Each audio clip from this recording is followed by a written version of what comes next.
Welcome to Braves Country Radio. We are excited to bring you a brand new season, your home for the classic call of radio baseball.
I state your name. I state your name. Do hereby pledge allegiance to the Armchair. with liberty for all. You're in Braves country.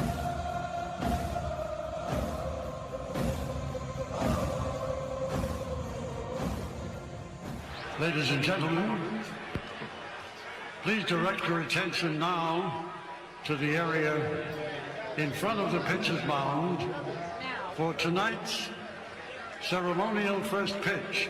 You can't drink like me, you can't smoke like me. So don't try and be like me. Let's party together. There's something kind of about a kid that's never played baseball. What the hell's going on out here? Well, scared because his eyelids are jammed and his old man's here. We need a live rooster to take the curse off Jose's glove, and nobody seems to know what to get Millie for their wedding present. We're dealing with a lot of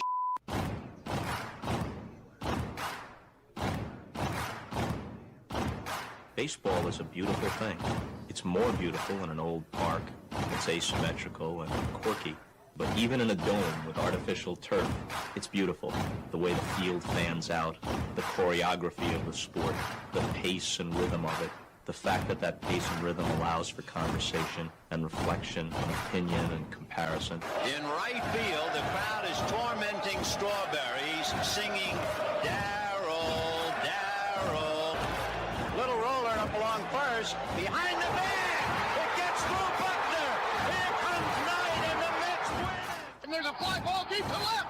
It's on its way. There it goes. And the Yankees are going to the World Series. Aaron Boone. Ground ball stabbed by Polk. He has it. He underhands to first for the first time in 86 years. The Red Sox have won baseball world championship. Can you believe it? It's a pastime, something you do. It's entertainment, something you watch.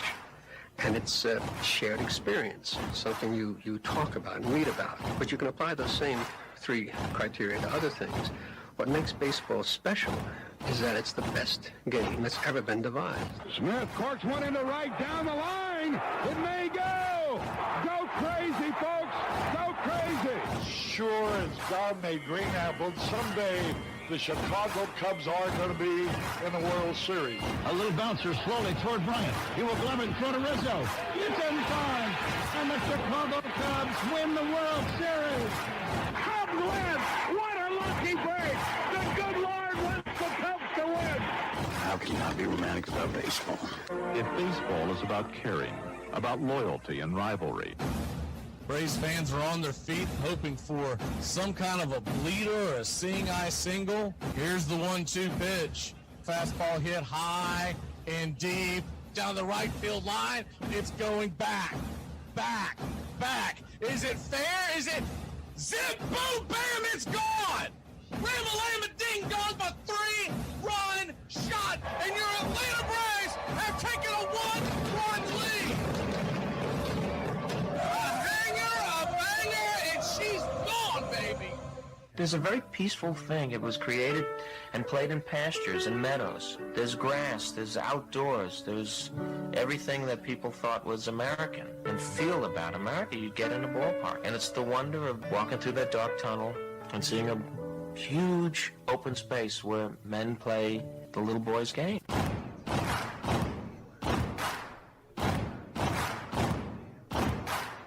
People will come. They come for reasons they can't even fathom. Not knowing for sure why they're doing it. They'll arrive at your door as innocent as children, longing for the past. They sit in shirt sleeves on a perfect afternoon. They have reserved seats somewhere along one of the baselines. Back when they were children, cheered their heroes. It'll be as if they'd dipped themselves in magic waters. The memories will be so thick that I've brushed them away from their faces. People will come. The one constant through all the years has been baseball. America has rolled by like an army of steamrollers. Been erased like a blackboard. Rebuilt and erased again. Baseball to mark the time. This field, this game, it's a part of our past. It reminds us of all that once was good. And it could be again. Oh, people will come. People will most definitely come. We're all told at some point in time we can no longer play the children's game. We just don't know when that's going to be. Some of us are told at 18, some of us are told at 40. But we're all told.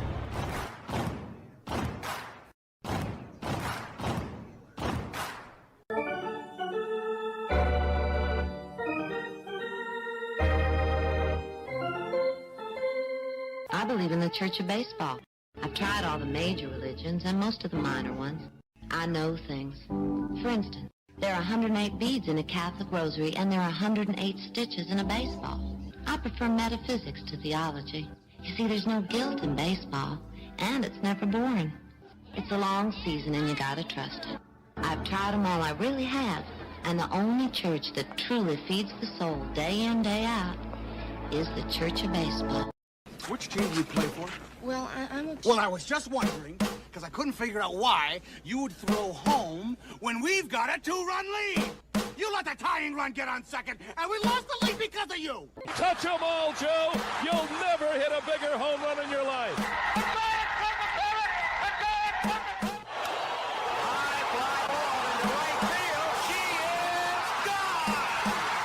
Swung line drive left field. 1 run is in.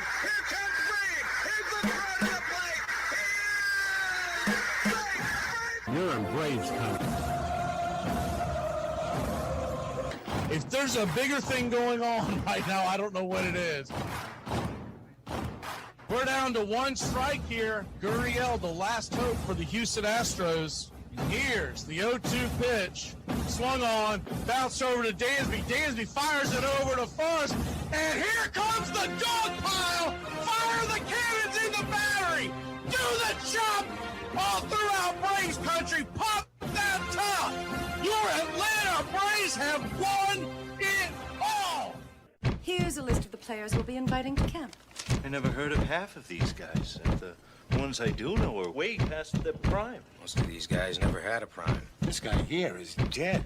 Cross him off, then. The local press seems to think we'd save everyone a lot of time and trouble if we just went out and shot ourselves.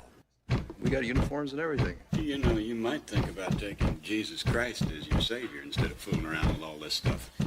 I like him very much. He no help with curveball. You trying to say Jesus Christ can't hit a curveball?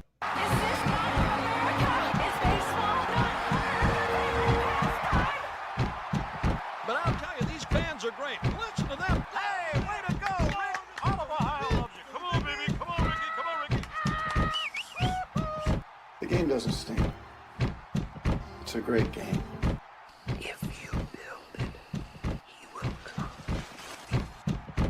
You know, one of the best things about being an ex-big leaguer is getting freebies to the game. Call the front office, bingo. And once these fans recognize me, I probably won't even have to pay for my light beer. I love them. Good seats, huh? You're in the wrong seat, buddy. Come on. Oh, I must be in the front row. Come on. Ladies and gentlemen, welcome. We direct your attention now to home plate. Please remain standing. We call your attention to our bands here today. They will be jointly directed.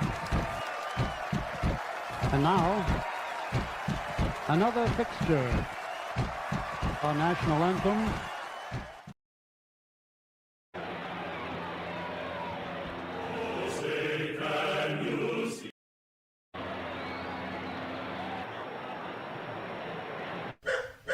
I.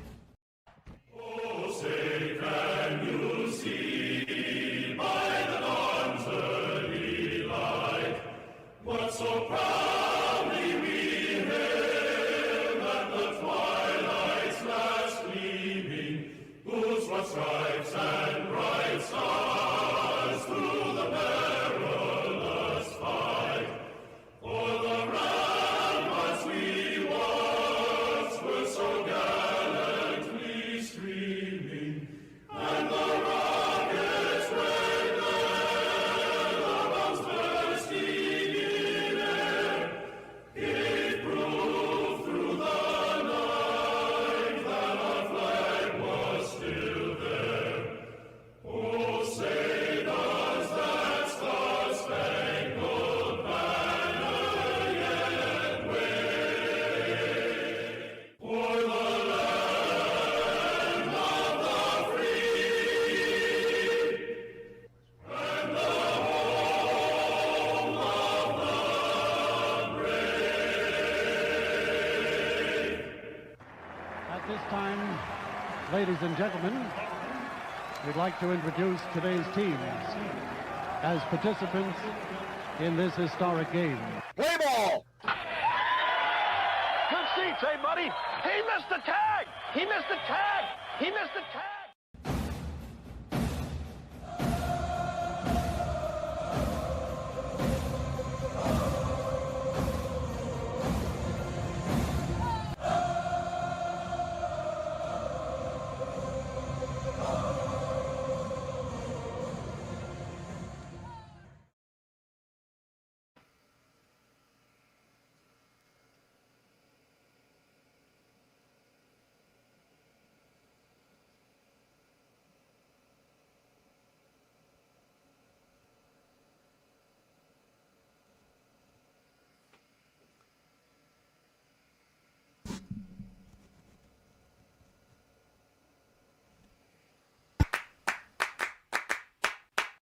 It is the American game. You see a guy hit the ball out the ballpark, And that same guy can come up tomorrow in that situation and miss the ball and lose the ball game.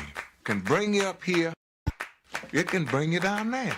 One thing about it, though, you know it always will be a tomorrow. You got me today, but I'm coming back. Think about it. What is there in your life, besides your love of family maybe, that carries all the way through from almost your earliest recollections till the day you die, and you care about it in one way or another? There are very, very few things that make that list, but we have a child's interest in baseball, so it will be one of the few things in my life that I have cared about in one way or another all the way through. There's a lot of wonderful stillness in baseball that I love. Many seconds of stillness. When the pitcher has got the sign, the batter is crouched, the ball players all lean forward with their hands on their knees, and then very shortly the ball is delivered. But in that tiny period when the pitch and the fever of the crowd is tangible, there's a moment of absolute stillness that I treasure. The best of us keep as much of that childhood with us as we grow into adulthood as we can muster. And the most creative, the most happy, the most fortunate of us are those who don't lose the sense of play. And even after we're past the point of being able to actually play the game with any skill, if we love it, then it's like Peter Pan. We remain boys forever. We don't die.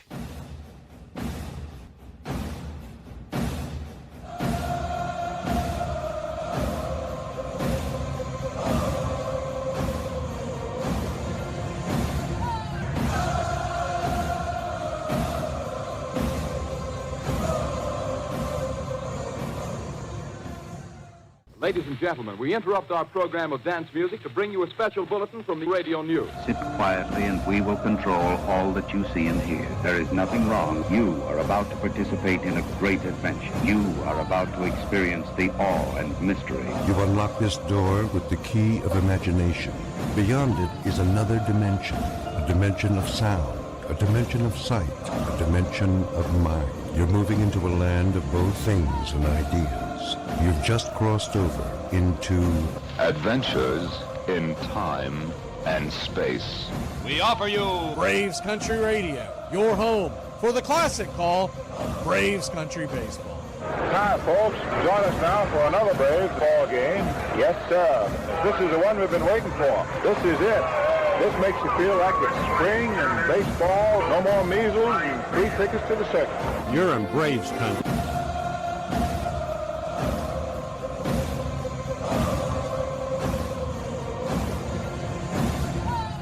This is a reminder, disorderly conduct will not be tolerated. Please respect your fellow fan and refrain from any unruly behavior. Failure to comply with these guidelines will result in ejection.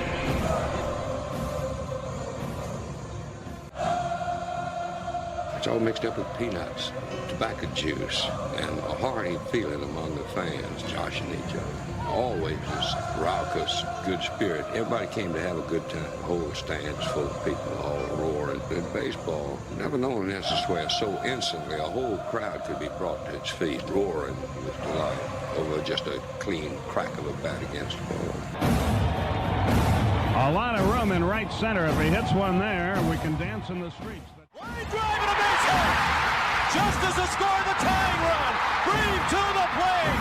And he is safe.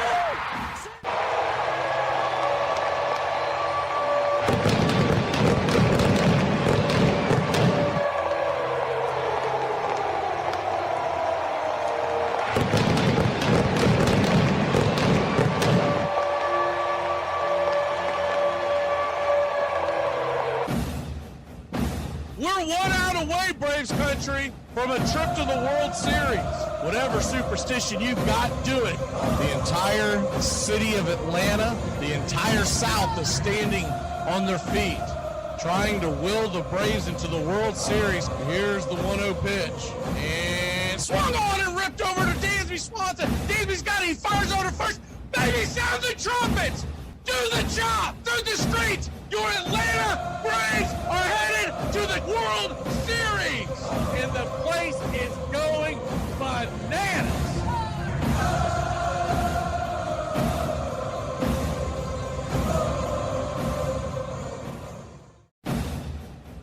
Although edited, tonight's thriller contains suspense and violence which may be unsuitable. Parental discretion is advised.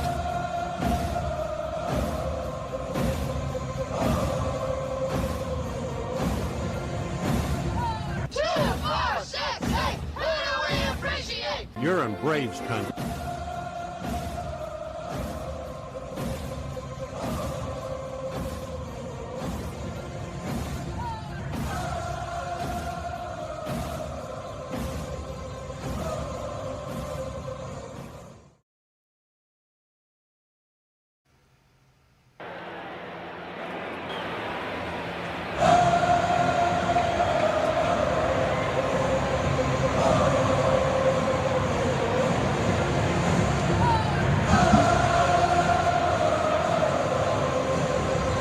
Good afternoon, Braves country. Just about set for pitch-by-pitch, play-by-play.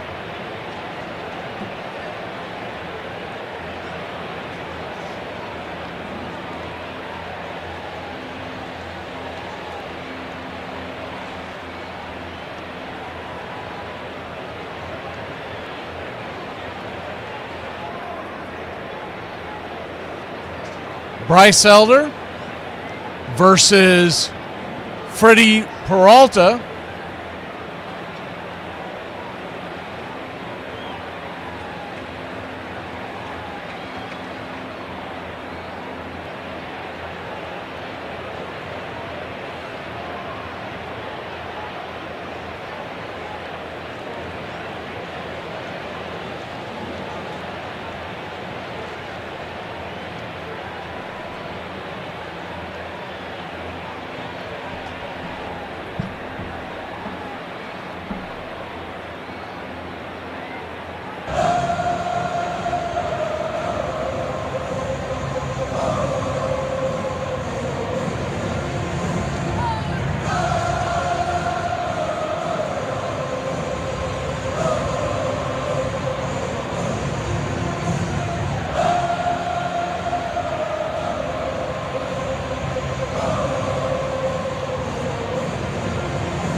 Atlanta Braves are wearing their road grays.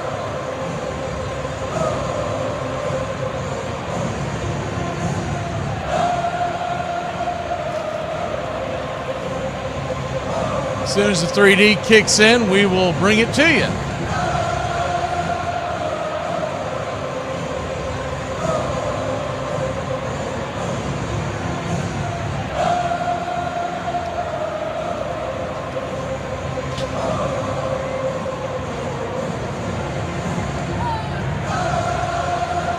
Atlanta Braves will be leading off with Harris, Dubon, Olson, Ozzie.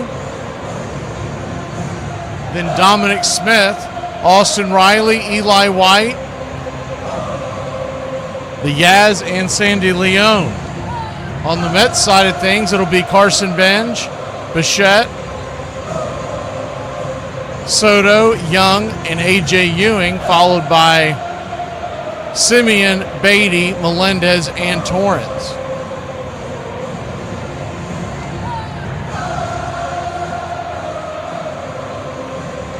A little bit of technical difficulties to get started today, but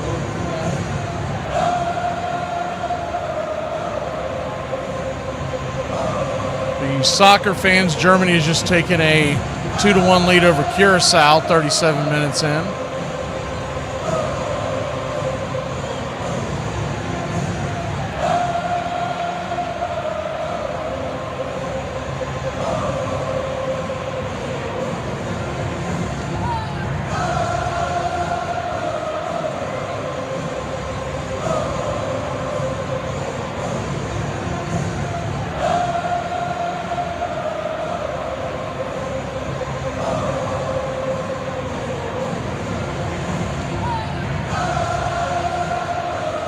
Wind is blowing out to left center field at 13 miles an hour.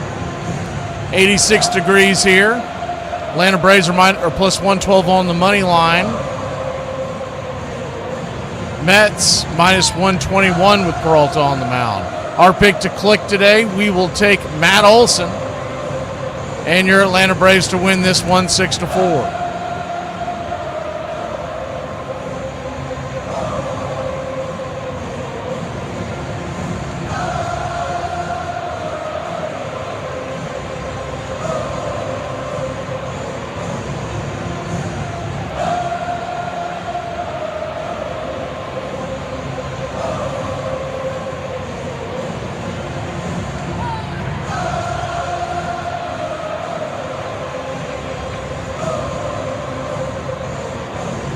Mets are wearing their home blue tops. Mets in orange, outlined in black.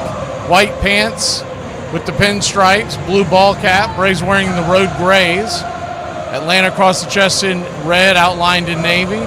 Same with the tomahawk below, striped in gold.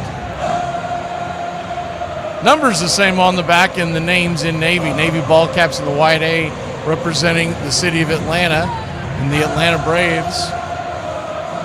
Since 1871, from Boston till Milwaukee to the A.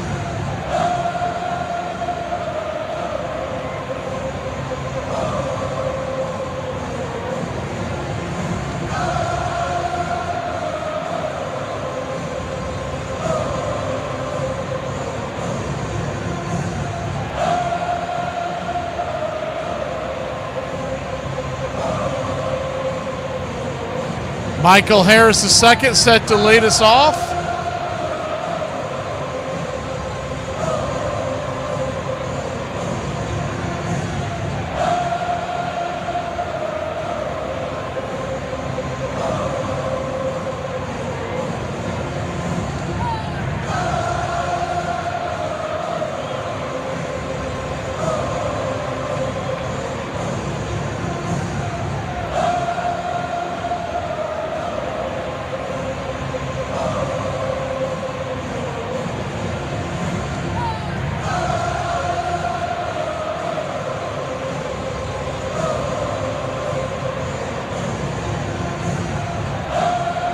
Freddie Peralta just about set. He's got a 4-pitch mix, a 4-seamer, changeup, and curve, along with a slider. He lies on that 4-seamer 54% of the time, and why not? It's a good one.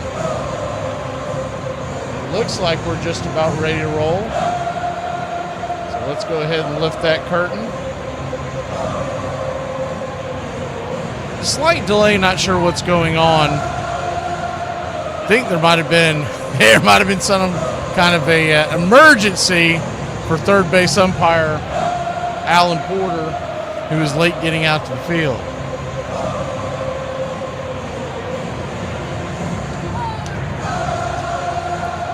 Freddie Peralta digging in. Harris as well. And yes, sir, it is baseball time in Braves country. The first pitch on the way is rattled back foul. It's 0-1. The 0-1. Kicks and fires.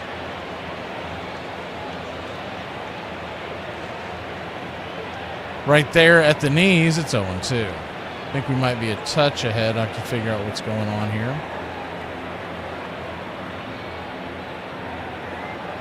Pitch misses high and out of the zone, and it's 1-2. So a 1-2 count.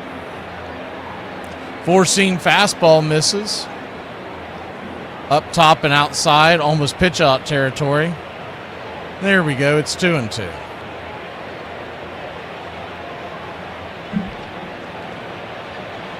Infield back and to the right. The 2-2 pitch. Swing, lifts it into left field, and that's going to get down for a base hit. So it's a leadoff single for your Atlanta Braves and Money Mike to get things going here on a Sunday afternoon in New York City. What they know about that? God bless you, Mike. Keep your game tight. Never know. You know what I'm saying? I got a little razzle dazzle.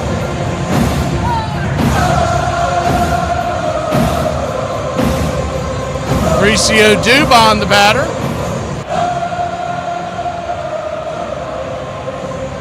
First pitch is up top. Out of the zone, it's 1-0.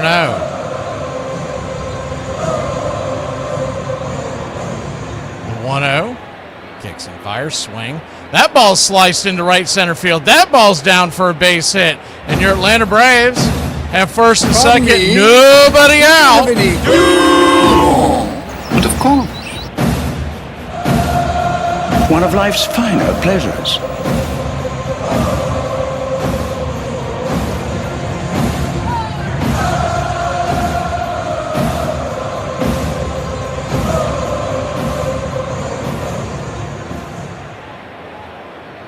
So a good piece of hitting there as the ball in the infield bounces off the wallet of Michael Harris.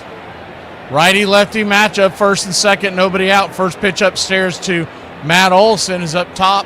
This is high for a ball. It's 1-0. Once again, infield back and to the right. Olson sitting on 20 home runs. The 1-0 pitch. Down below the knees. 2-0. Left to right across the outfield for the Metropolitans, it's MJ Melendez, AJ Ewing, and Carson Benj. Round the horn, third to first, Beatty to Bichette. Simeon and Young is over at first. The 2-0 pitch, swing and a miss. Just over the edge of that one, looked like pulled the string a little bit on the change up. It's 2-1. Torrens is behind the plate, and of course Peralta is on the bump. The 2-1 pitch. Swing and a miss, blew the 94-mile-an-hour fastball. High and out of the zone.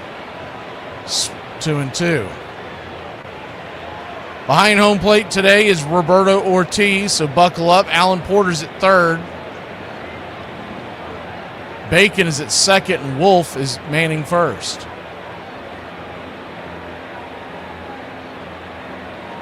The 2-2. Swing, slices it back foul. Fastball. Trying to get him to chase one up high and pop it up.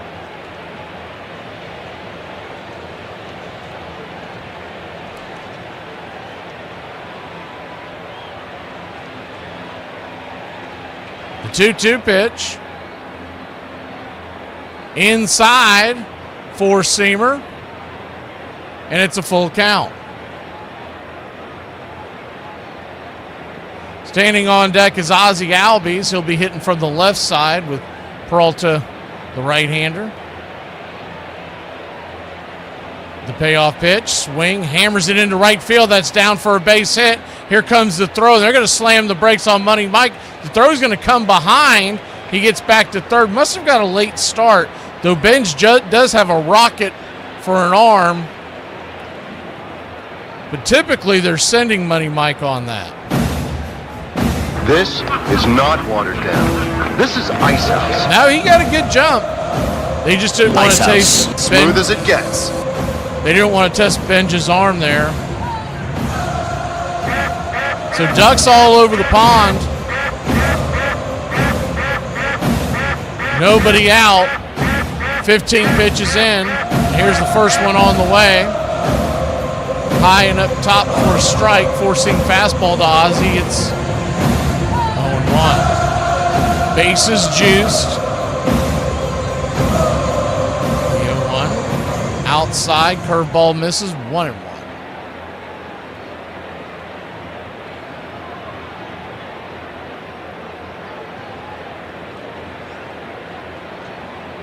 The 1-1 count. Brings it. Nowhere near the zone. 2-1.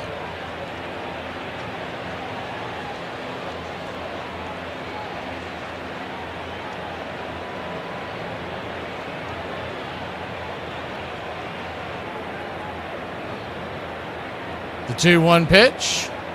Swing, pops it up. Third base side, foul territory. Giving chase over there at third is Beatty, and it'll just bend towards the camera wells and out of play. And we'll do it again. The 2-2 count. Bases loaded, nobody out if you're just joining us. 3 straight singles. Harris to left and Dubon and Olsen to right. The 2-2.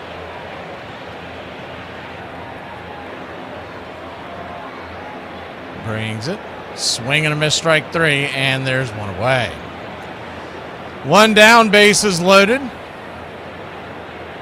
And Dominic Smith, the batter. Got to at least get 1 run out of this, don't we?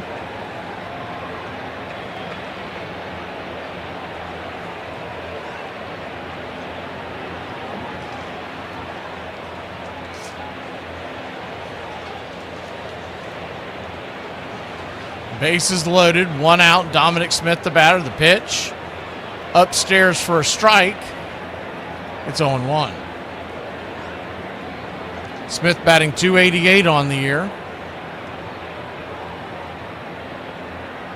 The 0-1. Outside wide, 1-1.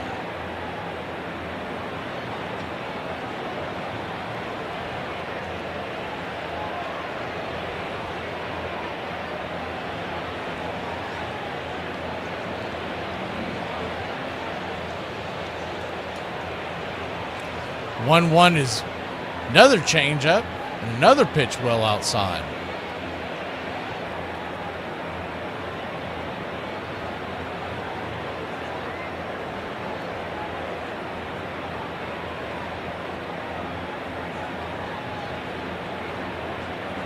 Austin Riley standing on deck. The 2-1, another pitch misses outside. Ball 3-1. So a walk here, a ball would equal a run. You know you're going to get something to hit.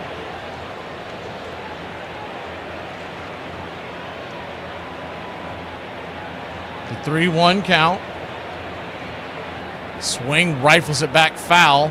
Fastball on the outer edge. And it's a full count with 1 out.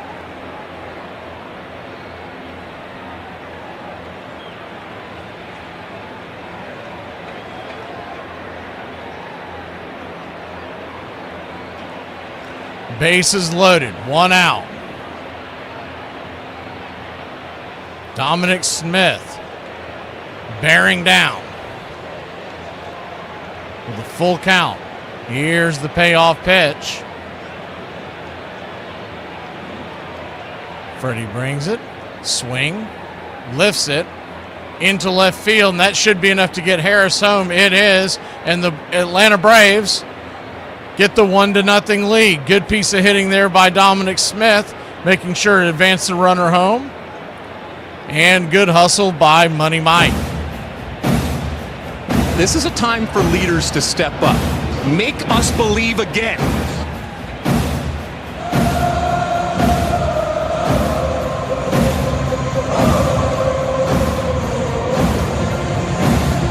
Welcome to the United States of You Just Got Nominated.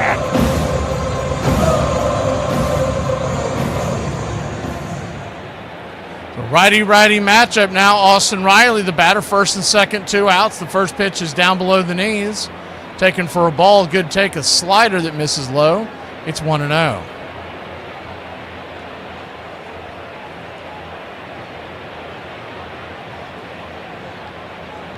The 1-0. Pop up. That'll end the inning. Who wants it?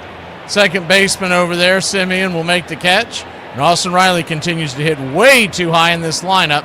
We'll be back in a flash. Your Atlanta Braves lead it 1-0.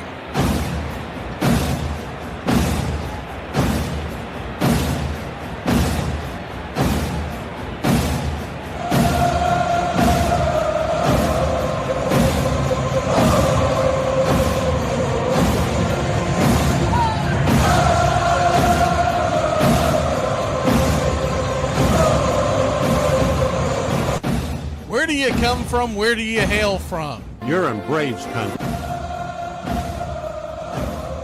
It's always great to hear where everybody's listening here in Braves country.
Live Oak, Union, South Carolina, Raleigh,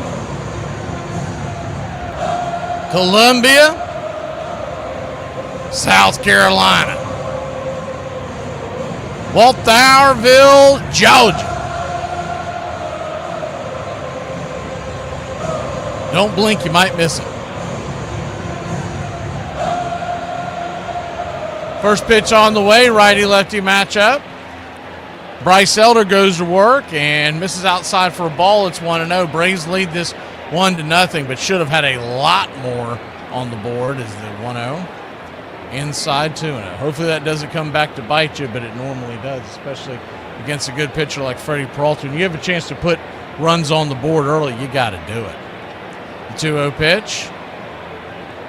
Upstairs for a strike. Slider, 2-1.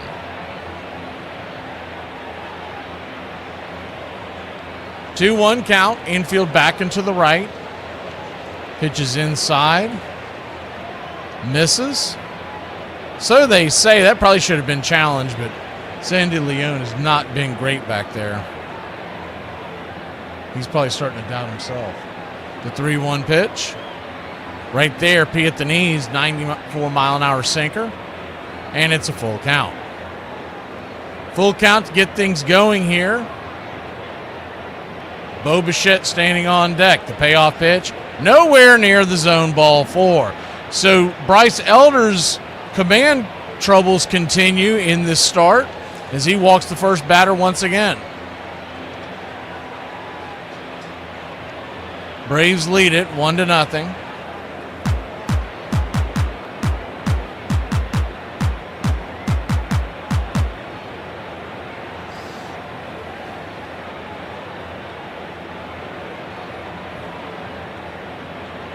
Bo Bichette, the batter, he hit 2 home runs out on Friday night's game. First pitch is right there for a strike. It's 0-1. The 0-1.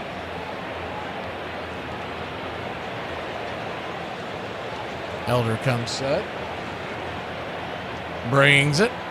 Inside track just misses. 1-1.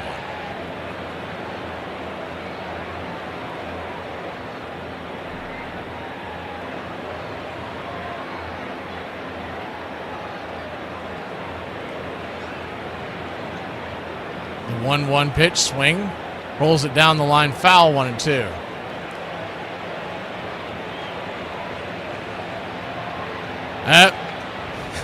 Bad news, Braves country. They just announced that the Miz will pitch against the Braves.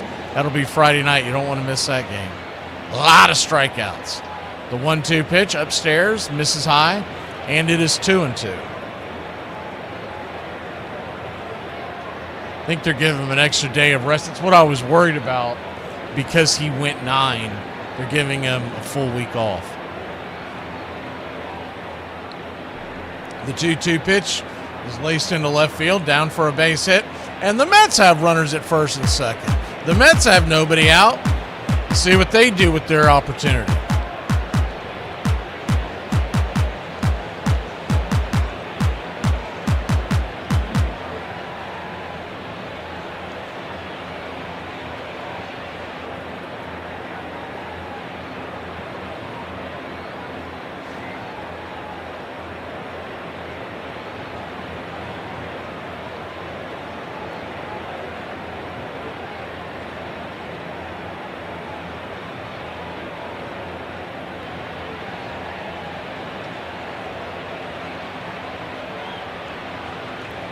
First pitch on the way to Juan Soto. He shows bunt. That's the second time he's done that in this series, so he must do that regularly. Not sure what he gets out of that.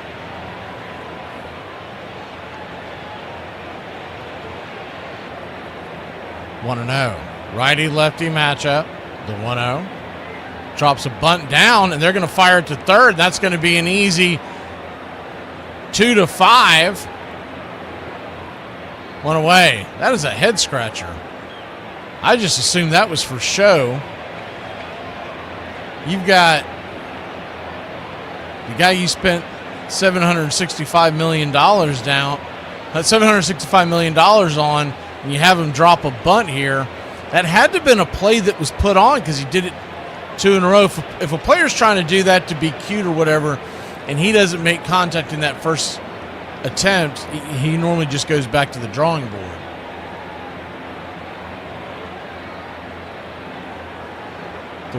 The first pitch on the way is a fastball way high out of the zone to Young. It's 1-0.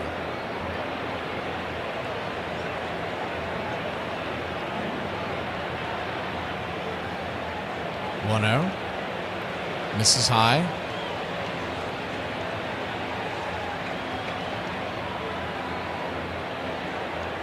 Ball 2-0.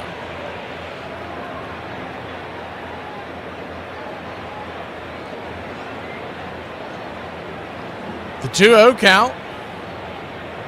Check swing, and he's in danger of loading the bases. A 3-0 count to Young. Looming on deck is A.J. Ewing.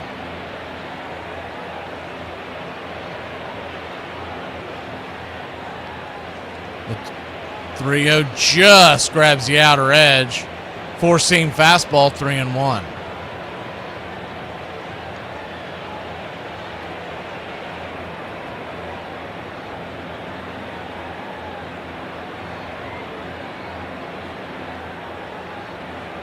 The 3-1 pitch, swing, whistles it up the infield, and that's going to score a run. That's going to tie the game, and it's 1-1 here in the bottom of the first. Runner at first will head to third, so you've got runners on the corners and still just one out.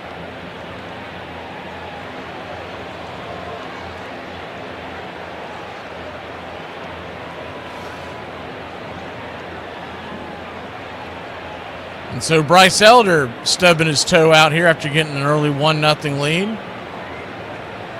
Time to settle it down a bit.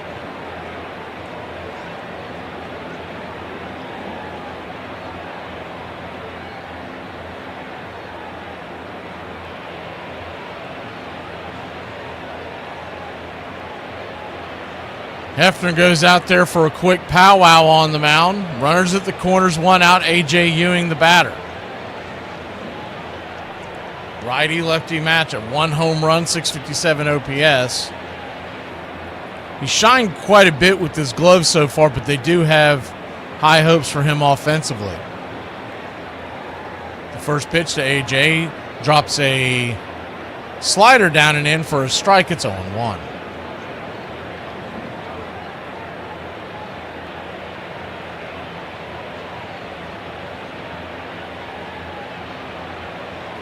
The 0-1. Change up, well outside the zone, 1-1. His command has not been good so far. Looks like his velocity's okay, so there's no concern there. He's just not on it today. The 1-1 pitch, swing, rifles it down the left field line, and the New York Mets will take the 1-run lead. 2-1 your score, and the throw, well, there's going to be an error on the Yaz, make it 3-1 the Mets. As the throw from the Yaz was so offline there in the corner that he smacks the side of the wall and it jets out into shallow center field, Ozzie having to grab the carom. So a terrible start here as A.J. Ewing is now standing at third because of the 2-base error. And that's really hard to do. It actually hit there's a pole, a light pole up there. And as a left-handed, I mean, that ball's going to end up, if it doesn't hit that pole, that ball's going to end up so far up the line, the run would have scored anyways.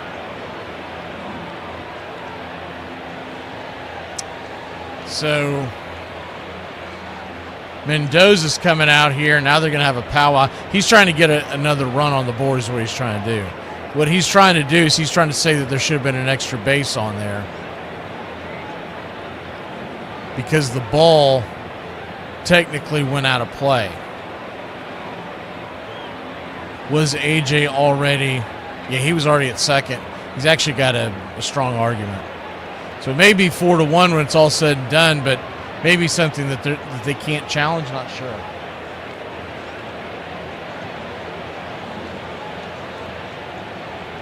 In theory, that should be a believe we're going to, well, we'll see what happens.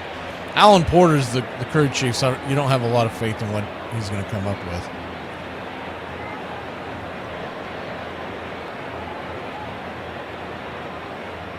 They will keep the runner at third, but I think Mendoza had a very strong argument. First pitch is right down the pipe. Called for a strike as he said that he went around. It's 0-1, starting him off with the changeup. Runner at third, 1 out. It'd be huge if Elder could get out of this with just the 3 on the board, the 0-1. Swing and a miss, chase the slider off the plate, and it's 0-2. Typically, when Elder has come out wonky like this, he gets back into the groove pretty quickly. So if he can just get back if he can get it out of this jam, he may be all right. The 0-2 fouls it back, slider just underneath.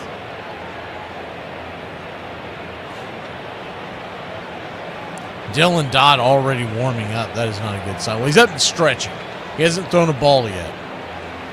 The 0-2 rifles it down the line, just foul near the tarps, next to that light pole that the Yaz couldn't avoid.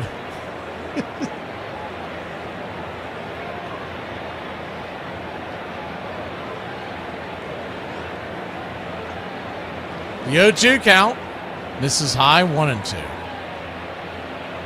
I'm trying to think of what movie or show that was where someone kept hitting. Oh, I know what it was. It was the 1-2 pitch. Swing and a miss, strike 3. And there's 2 down.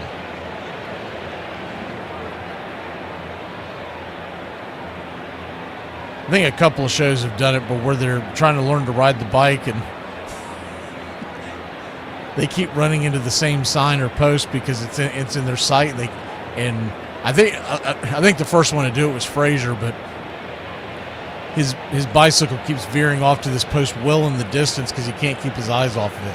First pitch swinging here by the left-handed batter Brett Beatty will make it 4-1 as he smokes that one right back up the gap, and Bryce Elder's falling apart here. 4-1 your score. Bottom of the first, 2 outs. A.J. Ewing comes home to score.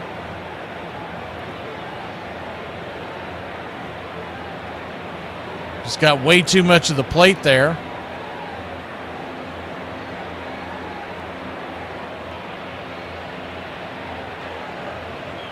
So 4-1, righty-lefty matchup. MJ Melendez at the plate. They're going to flip it over to first real quick to keep the runner close by.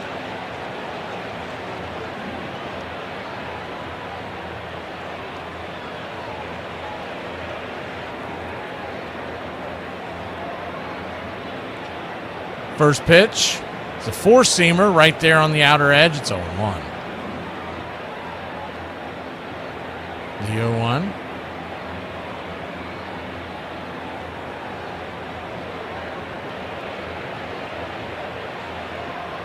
High and out of the zone, 1-1.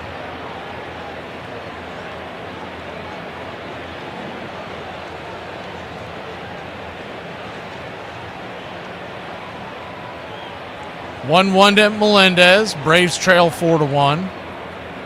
And to be fair, this should be a much higher scoring game because the Braves had a golden opportunity in the first. The pitch is popped up over there by very shallow left field. Riley fighting the sun will make the catch, and that'll end the inning. Nobody has any sunglasses on out there. We'll be back in a flash. Braves trail 4-1.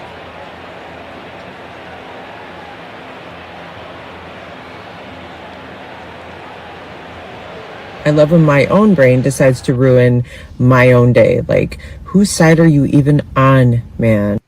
Southern white people and black people are damn near the same. We like guns, we like Jesus, and fried chicken. Yo, white people, it's always this stigma or stereotype that white people don't season their food. Mm-hmm. You eat from a white person in the South, they season the shit out of everything. Yeah, they definitely. Like Paula Deen? Yeah. Yeah, she wasn't the first one in her family tree with 3 chins. Like, they know what they're doing. Mac and cheese, fried chicken, collard greens. Yeah, white people mac and cheese so good. That's why it's the main course for them. Number 2 is A-Rod. Alex Rodriguez, when you think of him, Number one, I think of the young kid that came up with Seattle, and you were just floored at what he was able to do on a baseball field. Oh, what a monster shot by Alex Rodriguez. A-Rod is another guy that brought the offensive firepower, probably even more so than Cal Ripken, to shortstop. Much like Ripken, the 6'3" Rodriguez brought a fluid grace to shortstop that belied his size. Great stop by Alex Rodriguez, who throws him out. My, oh, my. And along with the Yankees' Derek Jeter and Boston's Nomar Garciaparra, A-Rod stood tall amongst his fellow superstar shortstops of the day. And in 1996, his .358 average led the major leagues. In addition, A-Rod stole 176 bases while at short. For him to put up those kind of numbers, play shortstop every single day, he didn't miss a game. He took one day off his whole time in Texas. It's pretty remarkable what he accomplished in his years there. A-Rod checks in as our second best shortstop. Had he remained at short, he might have been number one. Hey Braves country, we're bringing you Atlanta Braves baseball all year long. Jump into our pregame show, Braves Country Today, just before first pitch. Your home for the classic call of Braves Country baseball. Welcome back, Eli White, the batter. First pitch is right down the pipe, first strike, four-seam fastball. It's 0-1. Freddie Peralta struggled in his first inning. Braves see if they can get back on board as the 0-1 chops it into the camera. Well, it's 0-2. 4-1 your score.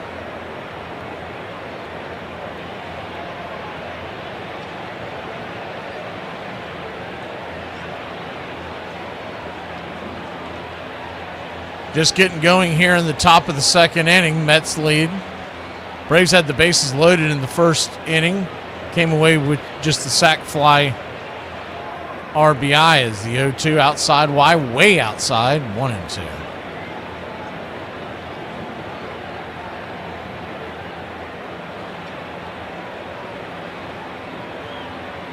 The 1-2. Misses down and away, 2-2.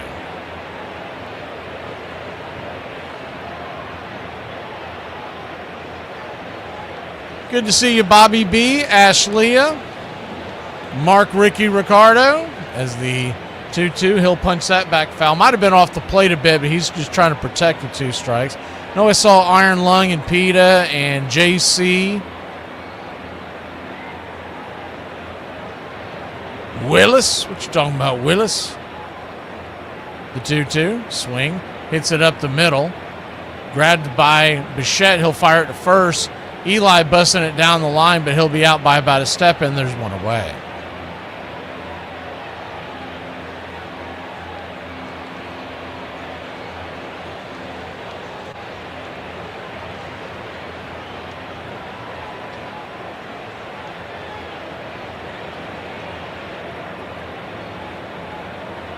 One down in Yastrzemski.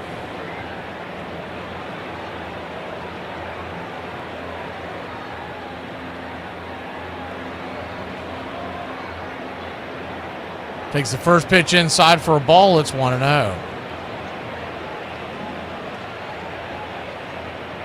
The 1-0.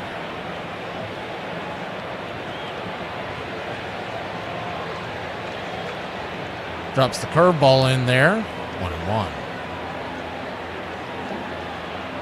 Freeman and the Dodgers have just taken a one-run lead, 1-0. Freddie Freeman hit a home run there in the first for the Dodgers, the 1-1. Fouls it back, 1-2.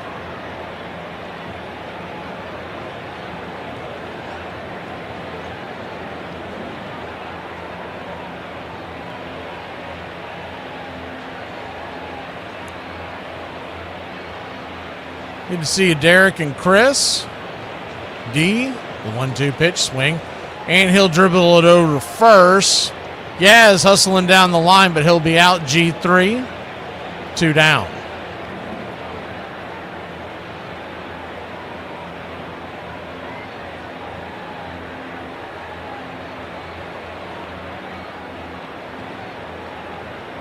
Two up, 2 down.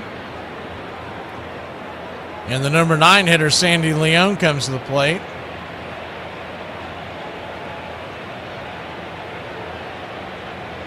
First pitch is right there at the knees. It's 0-1. Drake Baldwin hit a solo shot here in Jacksonville last night. He should be ready to roll on Tuesday. He's facing the Jumbo Shrimp. The 0-1 misses outside 1-1. I think the stat I saw was 110 miles an hour off the bat.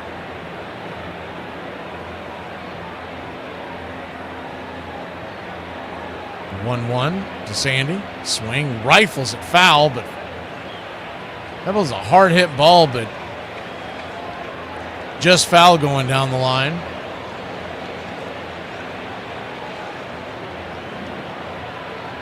Braves trail 4-1.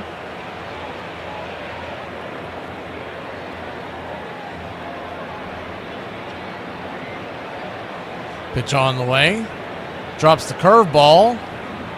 Well outside, 76 mile an hour. 2-2.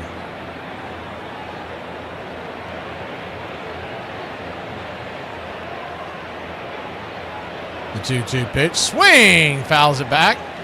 Smacks off the mask of Torrens as he gets staggered a little bit. You got a 2-2 count, 2 down. Nobody on.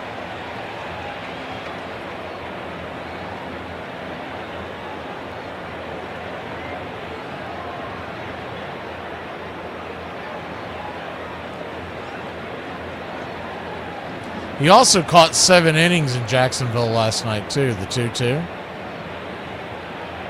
Swing. Hits it high and deep, but plenty foul.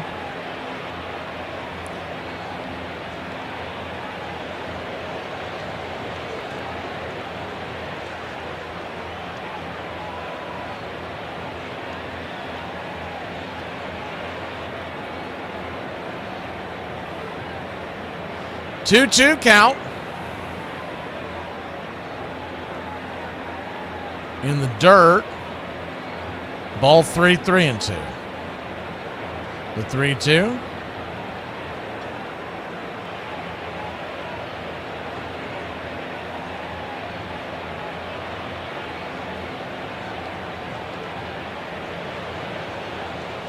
Kicks and fires. Swing and a miss, strike 3, and that'll end the inning. Leone down on strikes. We go to the bottom of the second.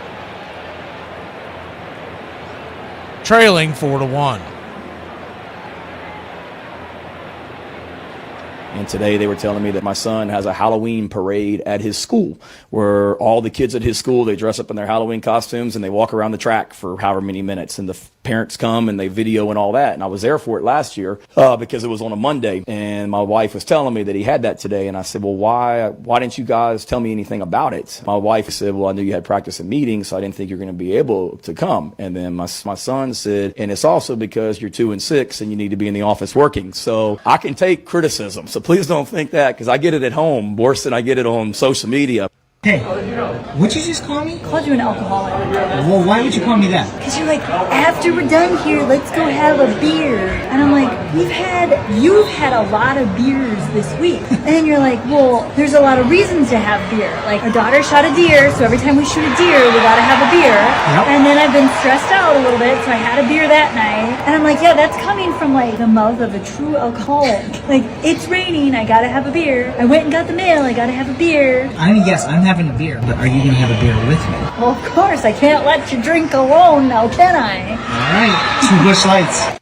If he was in a race against time, Mattingly was emptying his tank. He'd hit .417 in the series. The Mariners won games 3 and 4 to tie it back up. Suddenly, the Yankees' season and maybe Don Mattingly's career were hanging in the balance. It was hard, because the whole time you think you're going to win it, you think you're going to win the series, and all of a sudden it's like, it was quick too, like it was over.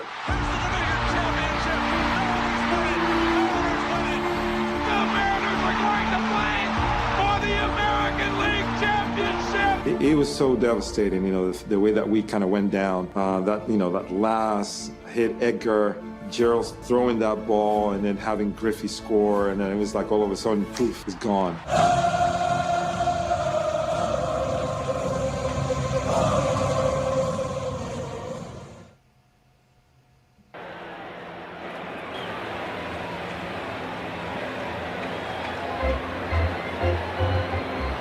4-1 your score. We go to the bottom of the second. 1 run, 3 hits, 1 error for Atlanta. 4-0 for the Metropolitans. Bryce Elder fires the first pitch high and out of the zone. It's 1-0. Haven't seen any real news on Spencer Strider. Is the pitch right there for a strike up top. 1-1. Torrens will be followed by the top of the order for the Mets. Torrens batting .226. As the sinker's right inside. And it is 1-2.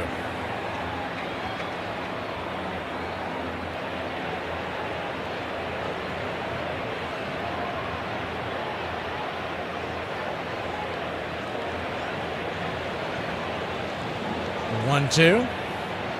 Kicks and fires. Ball's going to get chopped over to second. Ozzy's on it. He'll make the flip over to first.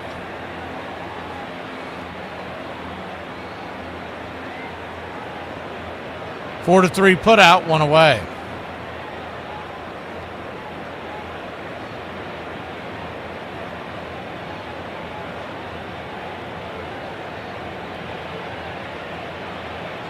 Carson Benz, the batter. Righty-lefty matchup. First pitch fouled away. It's 0-1.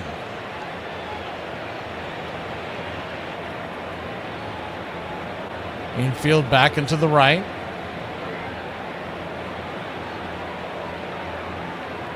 The 0-1 swing. And he hammers that down into the right field corner. Cutting it off is Eli. He'll fire it back into the infield. It'll be a long single. Good defense by Eli White. If he doesn't cut that off with a little hustle, that's going to be extra bases.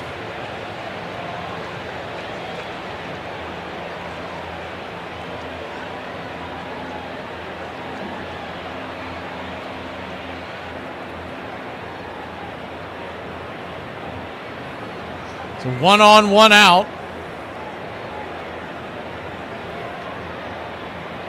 First pitch from Elders right there at the knees. It's 0-1.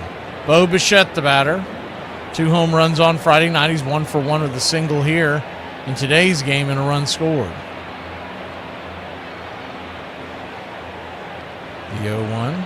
Swing, just got a piece of it. Fouls it off his instep. It's 0-2.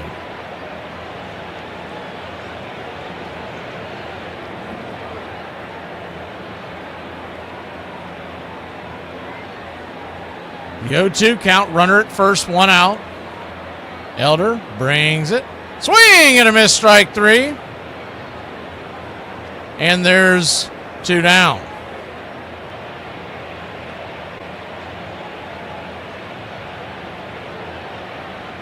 Good sinker on the outside edge there.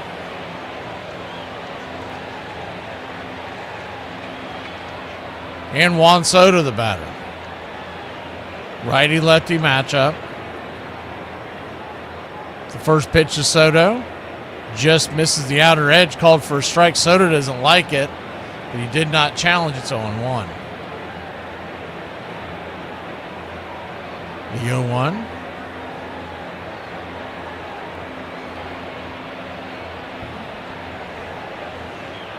Going to flip it over to first real quick to keep the runner close by.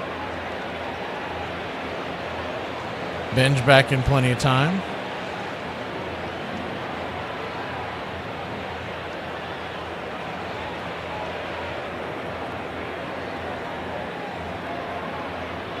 The 0-1 count. Check swing. Did he go around? Pitches off the edge. He did not. 1-1.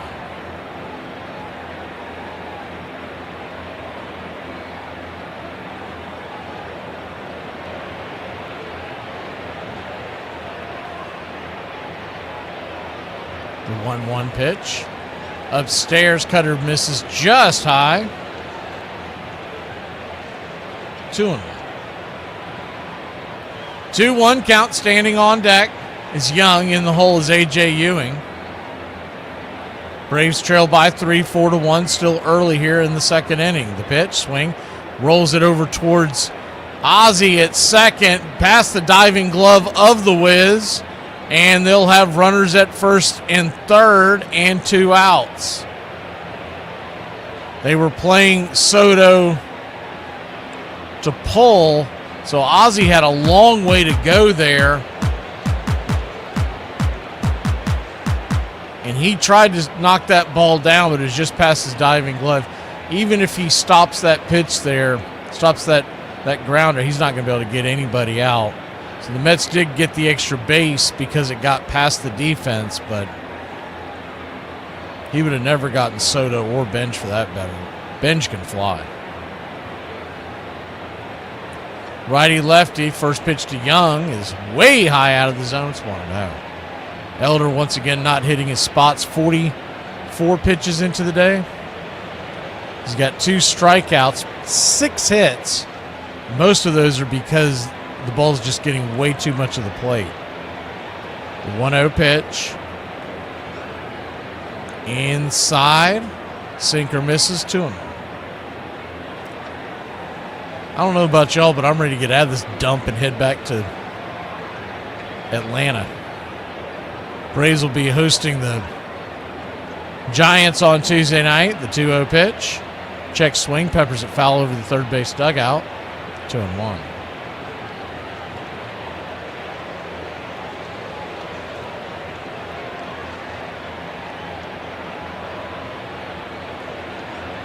Germany leads Curacao now 4-1. So that game's out of hand. They're 64 minutes in. The 2-1 pitch. Upstairs, called for a high strike, 2-2. We'll take it, but that's another blown call by home plate umpire Roberto Ortiz. Both teams with both of their ABS challenges still in their pocket. The 2-2. Swing. Fouls it back. Out of play. 2-2 count. About to throw pitch number 50. You don't want it to get to a full count here because the runner at first will be on the move as well. The 2-2. Way inside. Tried to go with the slider. He has just not had that slider, and that's really his out pitch. If Bryce Elder doesn't have that pitch working, it's going to be a long day for him. He's got to get that figured out. The 3-2. Standing on deck is Ewing. As Young steps out of the box and digging back in.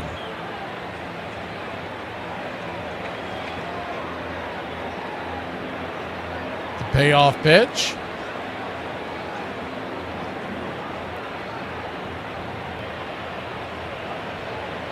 Elder steps off the rubber. I think there might have been an issue with the pitch com, but nonetheless, full count. Runner at first will be on the move. Runner at third. 2 outs. The pitch. Swing. Pops it up. And that should get us out of it. Austin Riley's camping out underneath it. F5 in your scorecard as he stands on the infield grass. And we'll head to the top of the third looking for some runs here in Braves country. What's for dinner?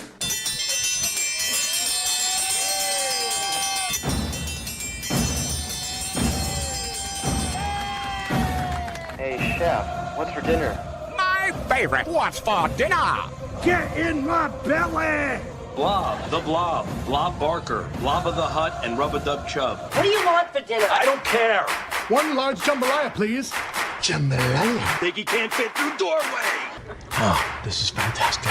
You got my shirt at the Big and Tall shop? When did I make the crossover? I can't feel my hands. You gonna eat your cornbread? It's the wood that makes it good.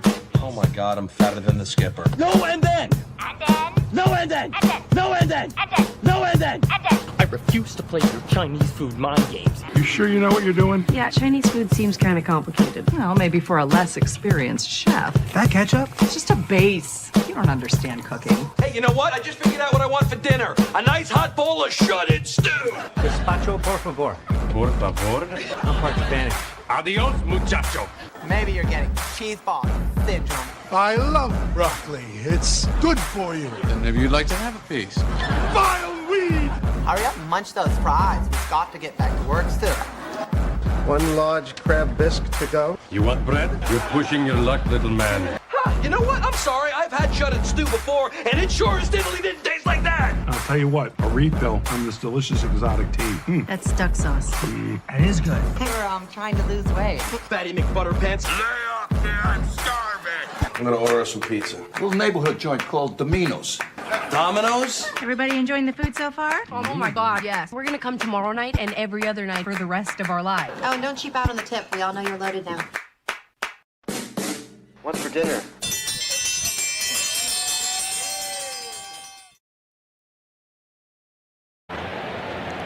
Four to 1 your score. We will go back to the top of the order. Michael Harris. One thing is going to get a lot better the moment Drake Baldwin comes back, because we're not going to have this hole in the lineup. The first pitch on the way is outside wide, curve taken for a ball. It's 1-0. You can eliminate. It's good to see that he was catching.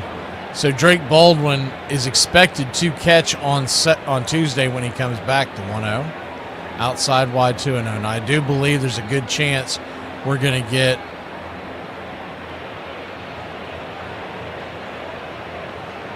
some days where he's DHing and not catching pretty regularly at the beginning. The 2-0 swing lifts it towards second. Soft line drive, L4 in your scorecard. Second baseman, Simeon making the backhanded grab, and there's one away. I know he's been with us longer, but I just got a feeling that it's going to be Sandy Leone that kicks rocks, and Austin Wynn will stay up. Mainly because there's no way anybody's grabbing Sandy Leone off of waivers. He'll make it back to Gwinnett with ease. Braves might not even grab him. First pitch down and away to Mauricio Dubon. It's 1-0.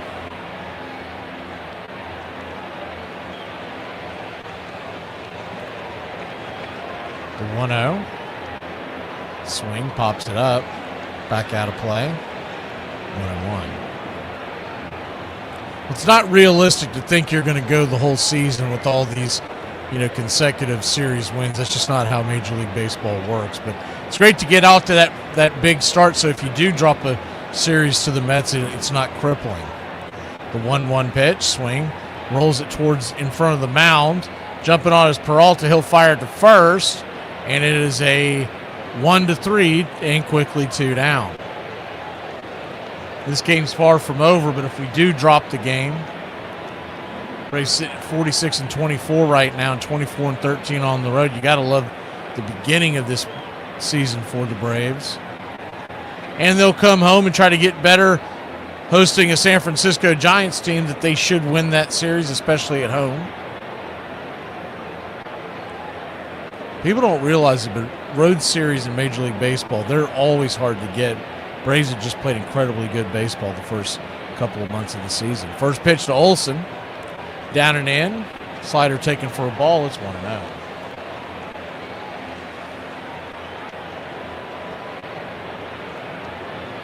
The 1-0 to Matty. 1-for-1 on the day with the single. Four-seam fastball misses 2-0.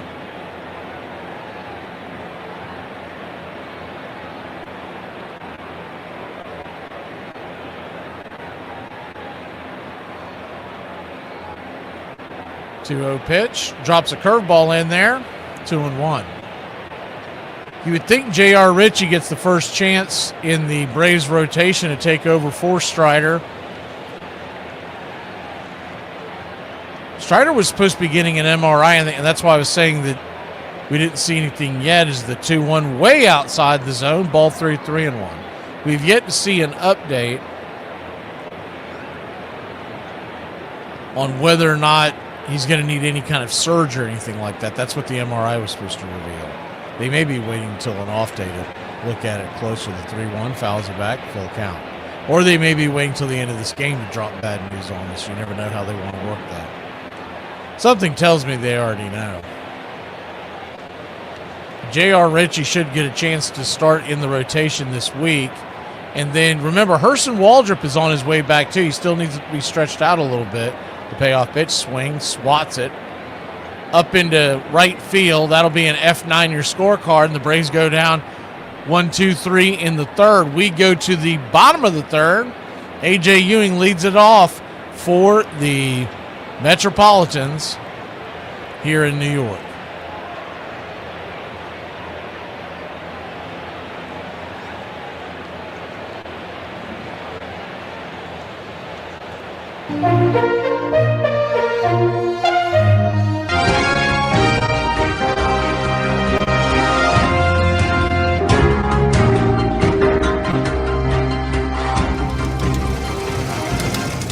Your American Rebel Beer Sports Flash out-of-town scoreboard.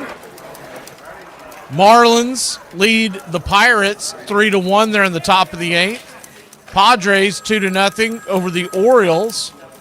They're in the 4th. They're in your nation's capital, and the Nationals lead the Mariners 6-1 in the 4th.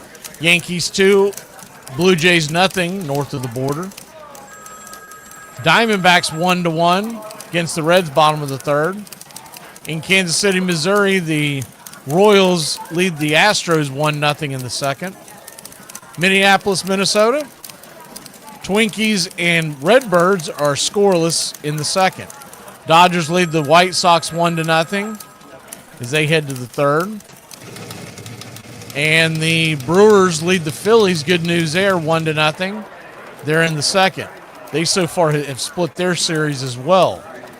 Rockies, A's, they'll play a little later at 3:05. Games other than that are starting in the 3 o'clock hour. You got the Cubs at the Giants. 4:07, it's the Rays at the Angels. And tonight's game is the Rangers at the Red Sox, the Peacock game of the week. Tigers and Guardians, they were postponed due to weather. And that's your out-of-town scoreboard.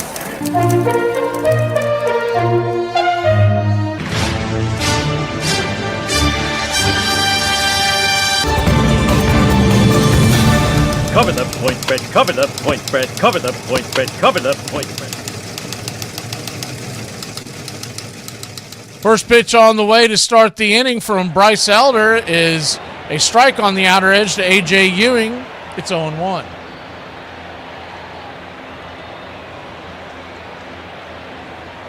The 0-1 kicks and fires.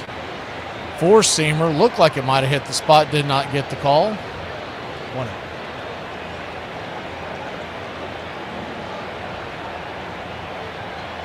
1-1 count.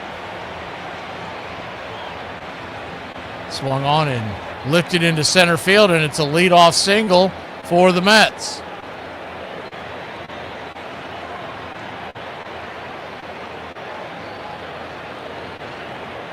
So 1 on, nobody out.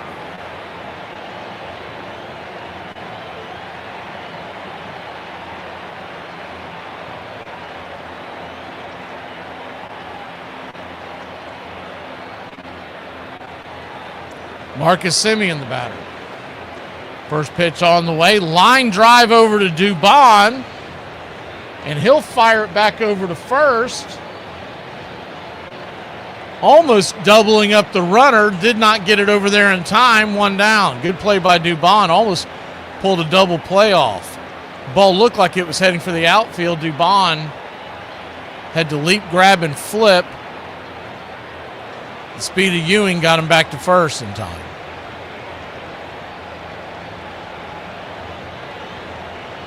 Righty-lefty matchup. Brett Beatty, who has an RBI single to his name so far, takes the first pitch high and out of the zone. It's 1-0.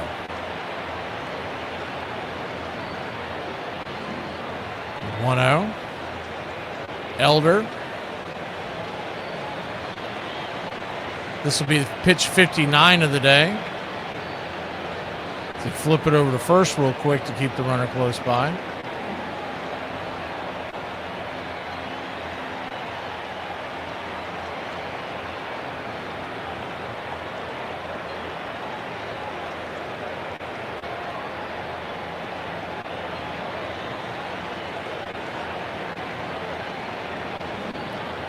Time is called.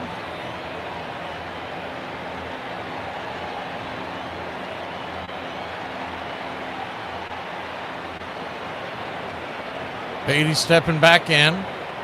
Infield back into the right. The 1-0 swing hit down the line. Austin Riley stops it from going into the outfield, but it'll be an infield single for the Mets. Good stop there by Riley. The runners are probably going to be standing there on second and third with one out, but instead it's first and second. Double play still in order. Once he came up with the ball, he had no chance of getting the ball to any base, so he just ate it. And Torrens, the number 9 hitter, coming to the plate. Big out here. Sorry, MJ Melendez, then Torrens. First pitch on the way. Swing. That ball's rifled into right field. Eli White has to make a leaping grab. Like a grasshopper jumping out of the grass. Keeps it from going over his head. 2 down. Fires it back into the infield. Good athletic play there by Eli. He came in just a little too far. Evidently, white men can jump. Not this one personally, but that one out there in right field. Righty-righty matchup. Torrens the batter here. 2 outs. 2 on. First pitch is right there at the knees. It's 0-1. The 0-1. Swing. Grounds it over to third. Riley's got it. Flips it to first, and that'll end the inning. Braves trail 4-1. We'll grab the bats when we return here in Braves country.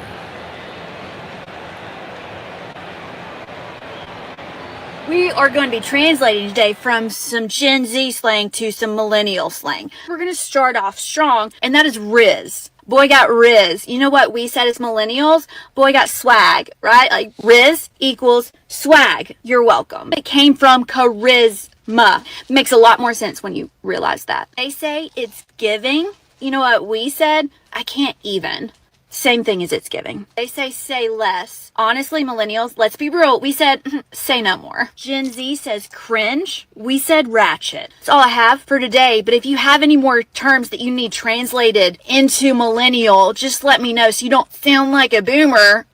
Art. I'll bet you doodlings could be considered art by some people. That's because my drawings are art. You're not an artist, dude. You're drawing with chalk. No, I'm drawing with marker and like pen and stuff. I'm just eating the chalk. Don't eat chalk. Well, it settles my stomach. My stomach's a little... If your stomach hurts, eat a Tums. What's the difference? What is chalk? Well, I'm not wasting Tums. Tums is very good to draw with. This maniac is an artist? This has been a series that fans are going to be talking about for the ages. That was just one that hurt because, I feel like we had a good team. We'd fought for so much, and it's just like the crash. An incredible series comes to a breathtaking end.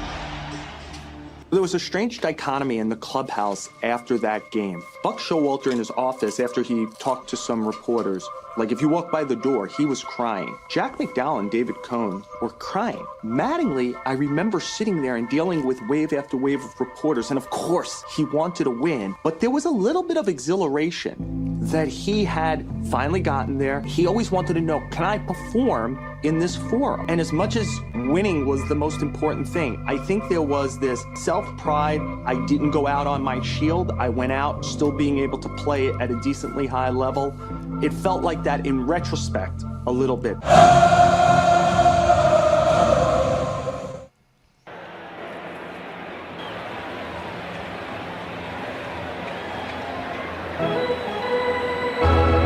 Welcome back.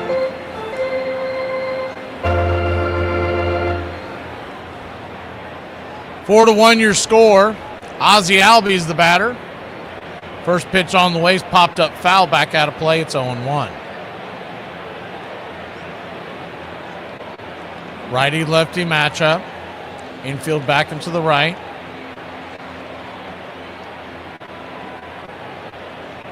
The 0-1 to Ozzie. Kicks and fires. Swing and a miss. 0-2.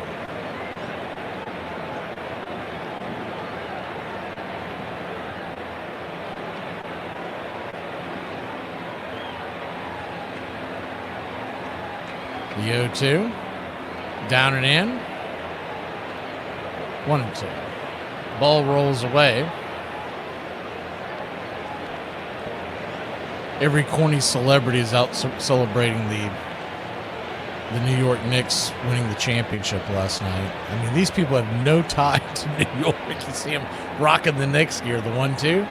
Rolls it over to first, and it's going to be a 3-1. One away. In case in point, John Hamm, the actor, is being interviewed by the Mets broadcast team. He's wearing a Knicks hat. You can tell the thing is brand spanking new. It almost looks like it's homemade. But I know for a fact that the guy grew up in the Midwest and is a huge Cardinals fan because he's talked about it several times. Dominic Smith, the batter, righty-lefty matchup. First pitch, right there at the knees. Called for a strike, it's 0-1.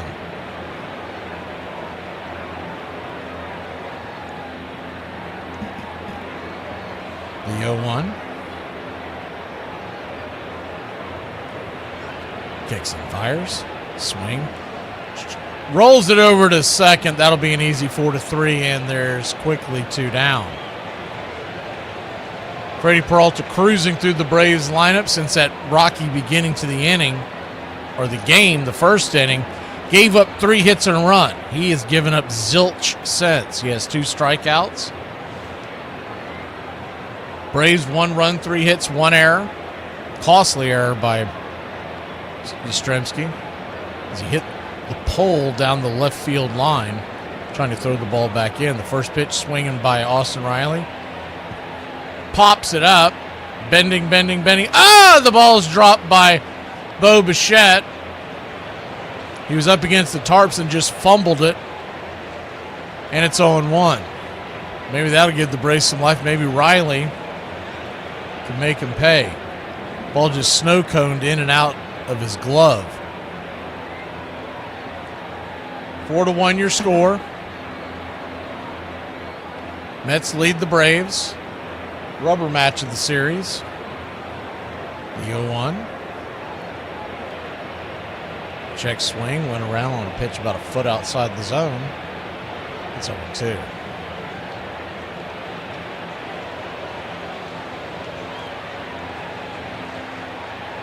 The 0-2.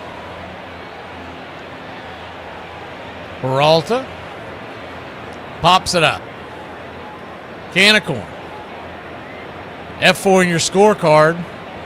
And very quick inning, very quiet inning for the Braves. They have not gotten on base since the first. We'll be back in a flash, heading to the bottom of the 4th here in Braves country. Afternoon, everybody. What a day. I use a drink. Nothing like a cold one after a long day, huh? So, how much do you drink? I'd say I'm good for about 10 or 12. 10 or 12 a week? That's not bad. Well, a week. You drink 10 or 12 beers a day? You counting beers too? How reckless of me. I made you all wet. Yes, but my martini's still dry. She turned out to be a part-time model and a full-time pickpocket. Oh, yeah. I've been known to drink a beer or two. But then again, I've been known to do a lot of things. You drinking anymore? Oh, me? No, I quit drinking, dude. You never gonna drink again? Nope. You wanna stop at the bar by the Chinese restaurant? Just get a quick shot, me and you, and then we'll go? Yeah, the bar they got in the back. Oh, the Chinese bar? Okay. What's shaking? All 4 cheeks and a couple of chins. I thought you said they didn't have alcohol. Run back to your mix master. Cook up a few more of these. Cigarette? No, I never touch them. Yeah. I suck them down like Coca-Cola. I expose people to magic. I expose them to something they're never otherwise going to see in their boring, normal lives. And I gave that to them. I may forget about them tomorrow, but they'll live with that memory for the rest of their lives. And that's a gift, man. One of the women said that she was afraid she might OD. I thought that was a lemon drop. I didn't think it was tequila. What's that got to do with me? You and me are gonna have a small talk later on. I'll be busy thinking of things to say. Doesn't your wife ever complain that you never spend any time with her? Would you? Could you keep it down to a low roar? Some of us have to work. Put that money down, pal. Yeah, I'll be ready. There goes the 2 weeks at camp. I promised the kids this summer. My birthday, give me a beer, stick a candle in it, and I'll blow out my liver. Here's to feeling good all the time. Perfect. Cheers. Cheers. This crowd's back into it now.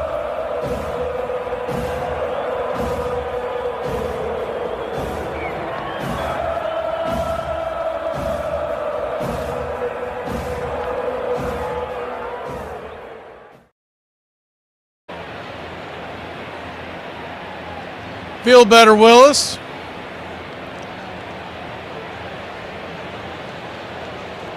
Where's that soundbite that we have for that? There she is. Good night, Jimbo. First pitch is right there, fouled back, four-seam fastball, 0-1 to Carson Benj. Righty-lefty matchup.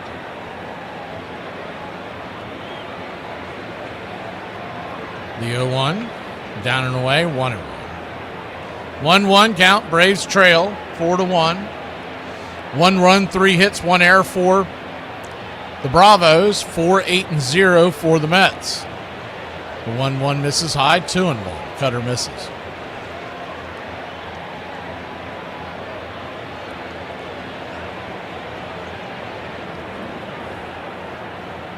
The 2-1, swing, chopper, over to first. Olsen will wave off Elder, and there's one away.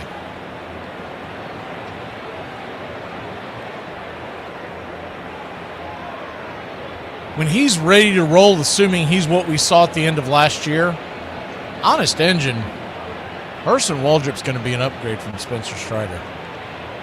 That's assuming a lot, but he looked phenomenal down the stretch last year.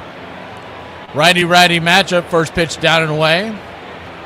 It's 1-0. He's kind of the reason why you say you don't lock up young pitchers long term. Spencer Strider has never been the same since the injury. The 1-0. Swing. Slices it towards right, drifting over, making the running catch is the Book of Eli, and there's 2 down. Remember, when Braves locked up Strider to a long-term contract, you're kind of stuck with him. There's not a lot of folks are going to want to take that contract over.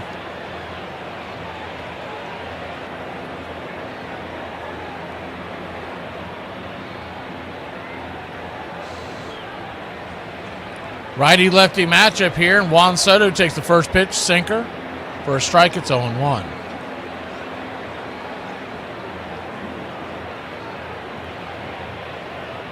The 0-1. Kicks and fires, misses high, 1-1. He is on the books until 2028. There is a club option for 2029 for $22 million. As it sits right now, they wouldn't pick it up. Then 1-1. Just misses, I guess. Looked like it hit the zone. Yeah, it did. The 2-1 pitch, outside wide. 3-1.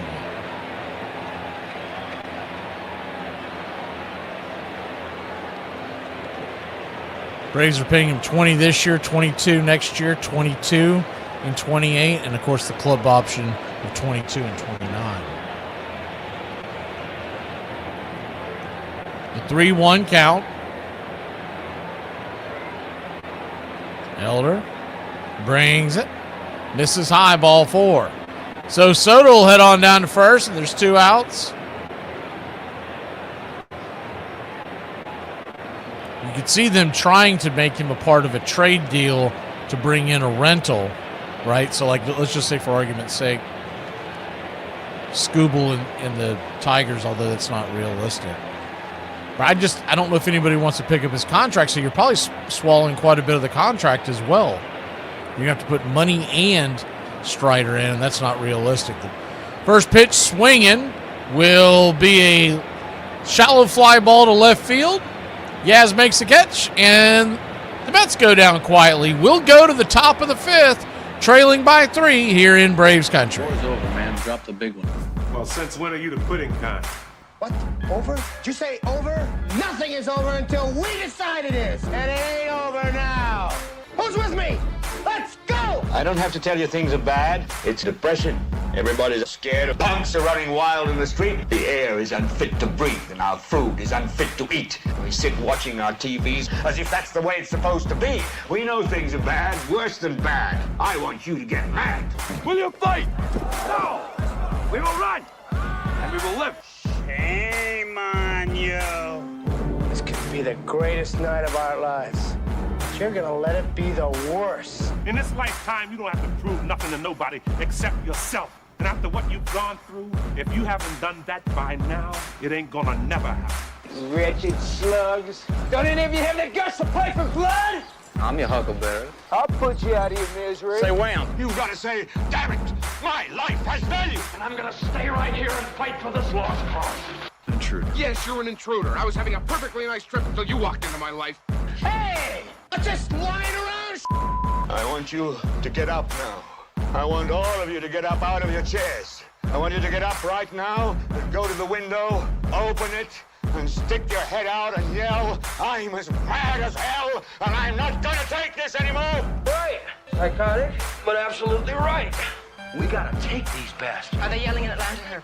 Are they yelling in Atlanta? I'm as mad as hell! They're yelling in Atlanta? Son of a... We struck the mother load! I'm mad as hell! I'm not gonna take it anymore! And this crowd's back into it now. I didn't think you had it in you. You look like somebody just walked over your grave. Play for blood, remember? Like I missed something. Yeah, we're all officially kicked out of school. That makes sense. Welcome back. 4-1 your score. Righty-righty matchup. Eli White digging in as the infield is back into the left. Pitch is fouled off his... Thought it got a piece of his foot, but it must have just missed. It's 0-2. Braves will have Eli, the Yaz, and Sandy Leone due up in this inning.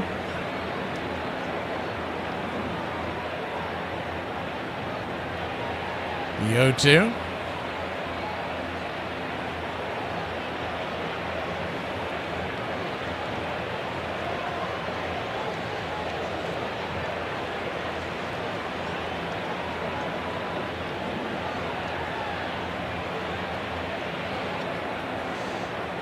Eli now getting back in the box.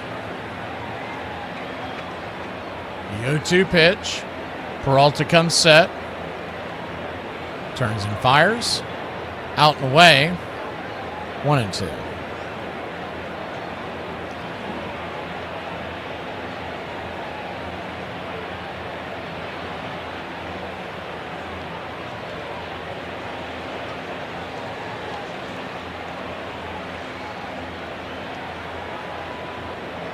One-two to Eli.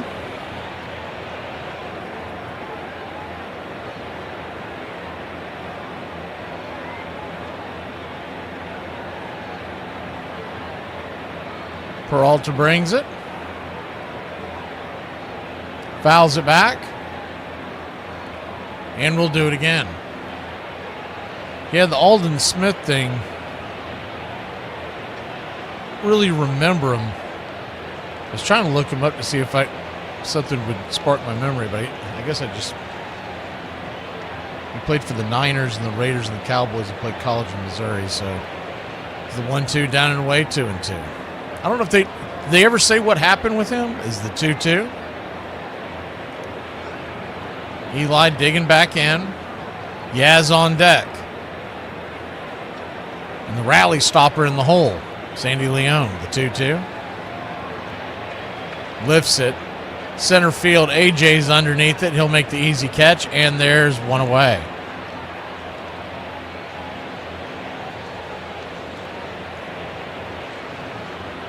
Germany pounded Curacao 7-1.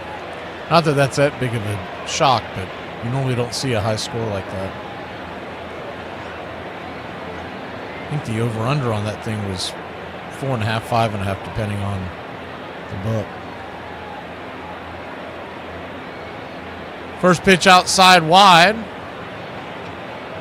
to Yastrzemski. It's 1-0.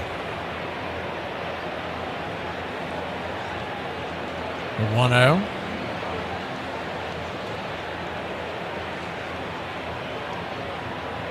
Hits the outer edge for a strike, 4-seam fastball, 1-1.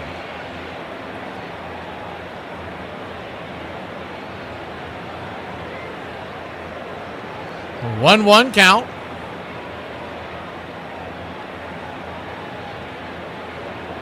Swing. Slaps it foul. Change up over the third base dugout, 1-2.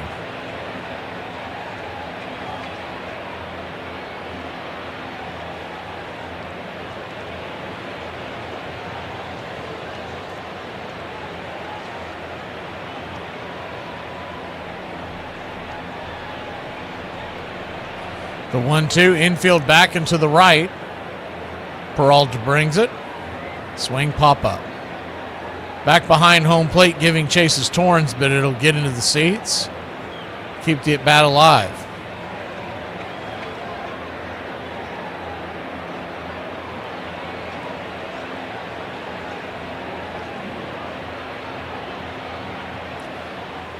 Mets head to Cincinnati. Next to take on the Reds, and then they'll see the Phillies at the end of next week. The 1-2 pitch, swing. Chopper over towards short.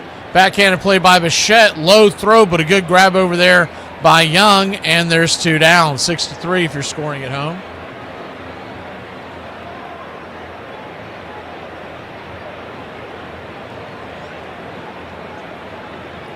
And Sandy Leone, the batter.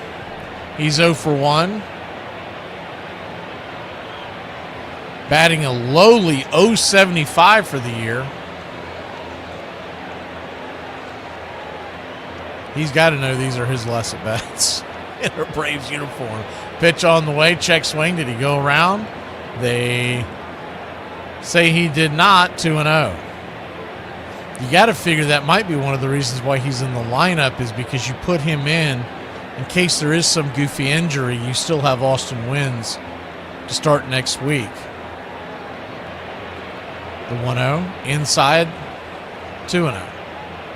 Typically, even though they didn't lose much in the trade, they don't make a trade for Austin Wynns just to DFA him a week or so later. They're probably looking at it long term to have him as the backup through the summer. The 2-0 pitch, swing. Pops it back foul, 2-1. And when the Drake gets going 100% and he's catching, we'll say, 4 times a week, Wynns is fine as a backup catcher. You just don't like any of these guys being your starters. The 2-1 pitch, swing, rolls it through the infield, and there's a base hit by Sandy, and maybe his last hit as an Atlanta Brave, but he got it. I got a surprise. Sandy! What are you doing here? I mean, you know how it is. Rockin' and rollin', and rockin' and rockin' and rollin' and rockin' and... Sandy! So 1 on, 2 outs. And Money Mike comes to the plate. One swing can make this a 1-run game. First pitch is outside wide. Curveball, it's 1-0. Harris hit a home run yesterday, his 14th of the year. On deck is Dubon, Olsen in the hole. Maybe some 2-out magic in that old black cat we found. The 1-0. Outside wide, 2-0.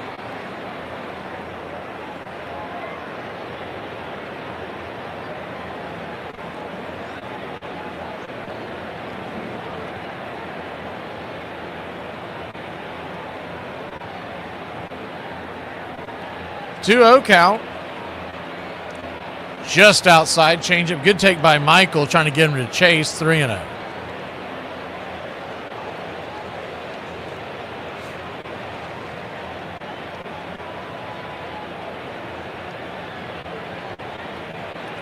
The 3-0.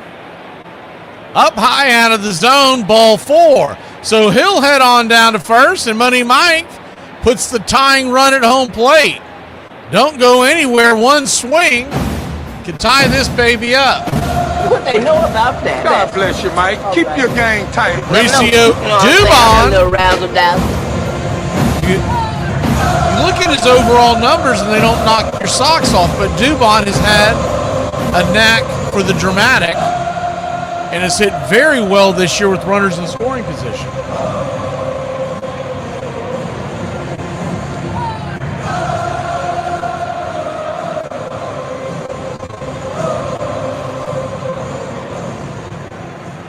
Quick mound visit out there.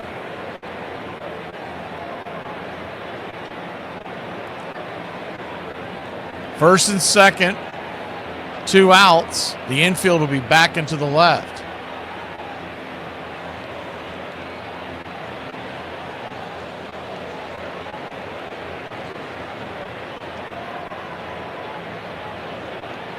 Righty-righty matchup.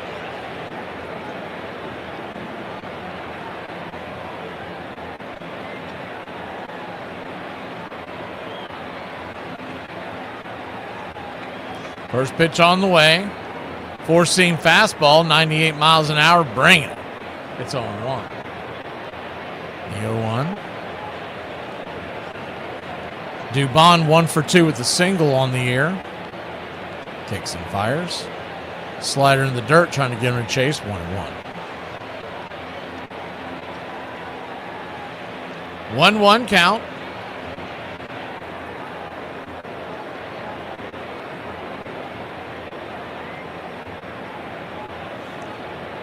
Matt Olson looming on deck. The pitch from Peralta.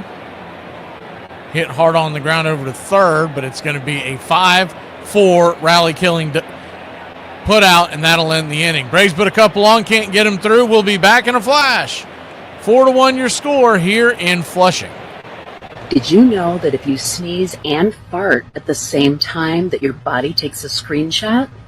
It's just weird because seems like someone definitely touched my drum set. Yeah, that is weird. I know you touched my drum set, and I want to hear that dirty little mouth admit it. You get out of my face, or I'm in a roundhouse. You swear on your mom's life that you didn't touch it then. Where are you going? Going upstairs, because I'm going to put my set on your drum set. I have 2 moods. Really? What's the first? Constant panic and worry about every little detail. And the second? It is what it is. Pittsburgh's legendary shortstop, Hannes Wagner. Hannes Wagner is the only player who began his career before 1900, who is still regarded by most baseball historians as the greatest player ever at his position. Powerful throwing arm, quickness, agility. This guy moved with ease and grace on a ball field, led the league in stolen bases many times. Wagner won 8 batting titles, and he batted 300 or over for 17 straight years. Hannes Wagner was the whole package. He was the 5-tool player. He was the Willie Mays at shortstop. You may argue there were better players, but I think it's tough to argue there were better all-around shortstops. And Wagner rose to the occasion when it mattered most, like in the 1909 World Series. Wagner outperformed Cobb during that World Series, out-hitting him by over 100 points. Wagner had 333.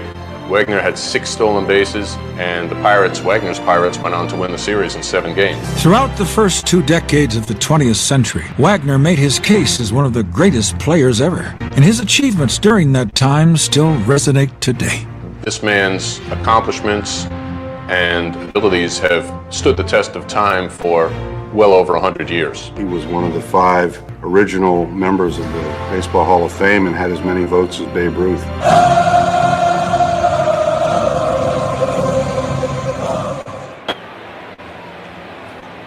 A.J. Ewing, the batter. He's halfway to the cycle with the double and a single. He's also scored a run and gotten an RBI. Righty-lefty matchup, first pitch. Swing and a miss. He was going for the downs on that one. It's 0-1. The 0-1. I'm sorry, basketball jerseys will never look good on fans. The 0-1. Swing. Rockets it high and deep into right field, and you can put it on the board. A solo shot, and the Mets have taken a 5-1 lead. His second home run of the year. Now he's a triple away from the cycle. Good Lord. AJ, 361-foot home run just over the right field wall.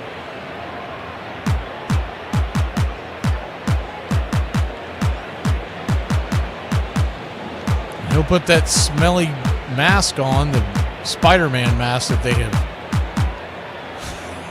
I think it's got to be disgusting. Everybody putting that thing on. Righty-righty matchup. First pitch swinging by Simeon. And that ball's over the wall. Money Mike thought he had stolen the ball. He just missed outside his reach, and another solo shot. And it's a good old-fashioned hit parade. Bryce Elder spitting the bit here in the 5th. It's 6-1. Simeon, 403 feet, 400 to dead center, and Harris, or 408 to dead center. Harris was on the right center portion of the wall, and he believes he just missed it. Oh, it was in and out of his glove. That's what happened. I just saw the replay on the New York screen, and it was in and out of his glove. He had it and dropped it over the center field wall. He didn't realize he didn't have it till he went to look down in his glove.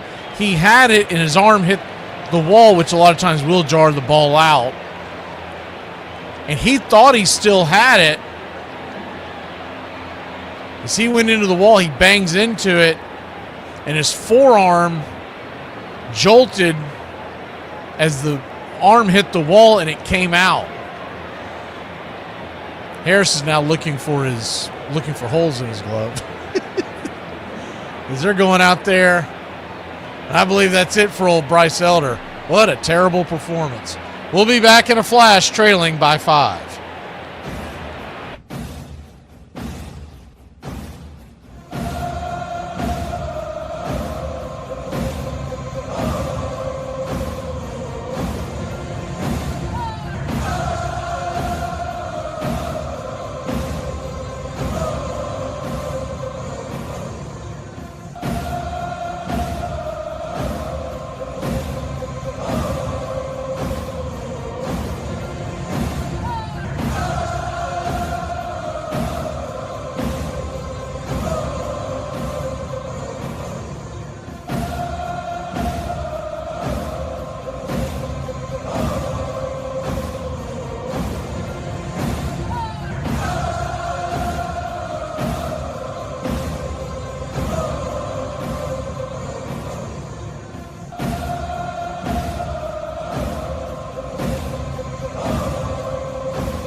First pitch from Dylan Dodd is outside the zone.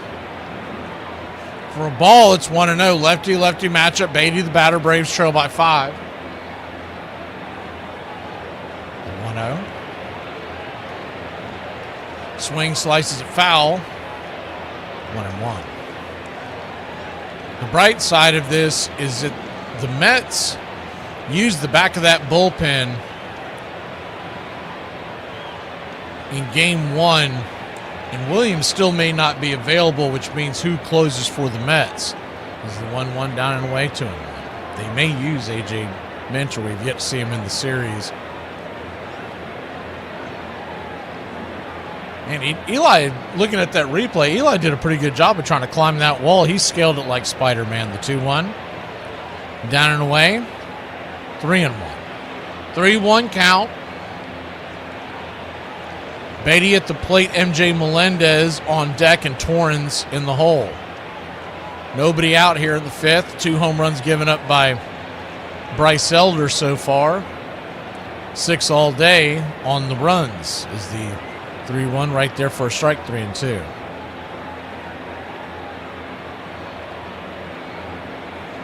Elder gave up 4 in the first and 2 here in the 5th. Full count, foul back, we'll do it again. I don't know how you can say this, but they're saying that all 6 of those runs are earned. One of the runs came in directly because of the errant throw by the Yaz hitting the pole in between the outfield and the infield, the payoff pitch. Down and away, ball 4, so he'll head on down to first.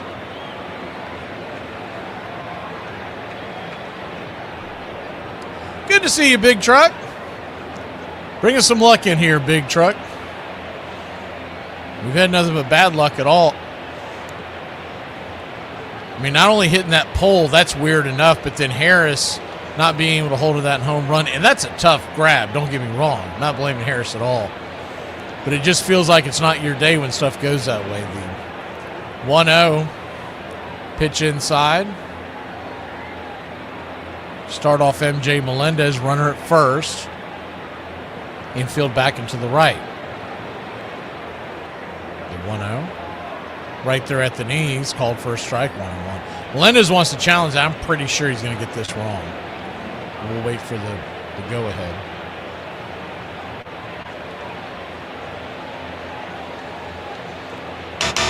Wrong, wrong, wrong, wrong, wrong, wrong, wrong. Call is upheld, so it's 1-1.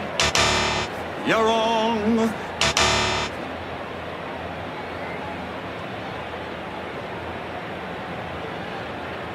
The 1-1. Outside wide, ball 2-1. 2-1 count.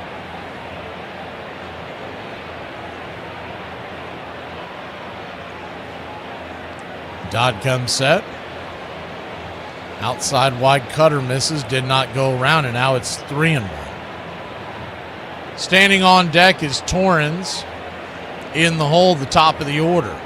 Benj, Bichette, Soto, the whole 9 yards. There's a left-hander warming up in the pen for the Mets. 3-1 pitch. Outside wide, ball 4. So he'll head to first. And Dodd walks the first 2 pitches he sees. First 2 hitters he sees. And that's a good way to find your way back in AAA. He's got to straighten this out now.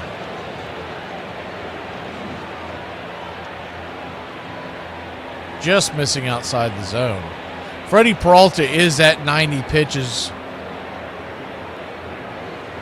He would be in line for the win, and it looks like they're going to take him out because he does not look like a pitcher that's going back in the game, and they do have the pin working. The pitch on the way, swing, chops it over to Riley. It's going to be a 5-4-3 double play. Runner at second moves down to third, but there are 2 outs, and that's a great job by Dodd to clear those 2 men off the bases. Good relay by the infield. Riley to Ozzie to Olsen.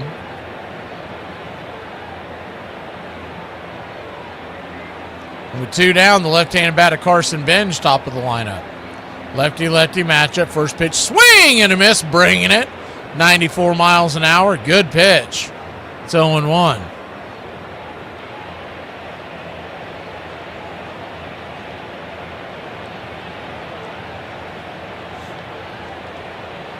The 0-1. Turns and kicks. Right there for a strike. It's 0-2. Good night, children. We'll see you, Jeremy. The 0-2 count.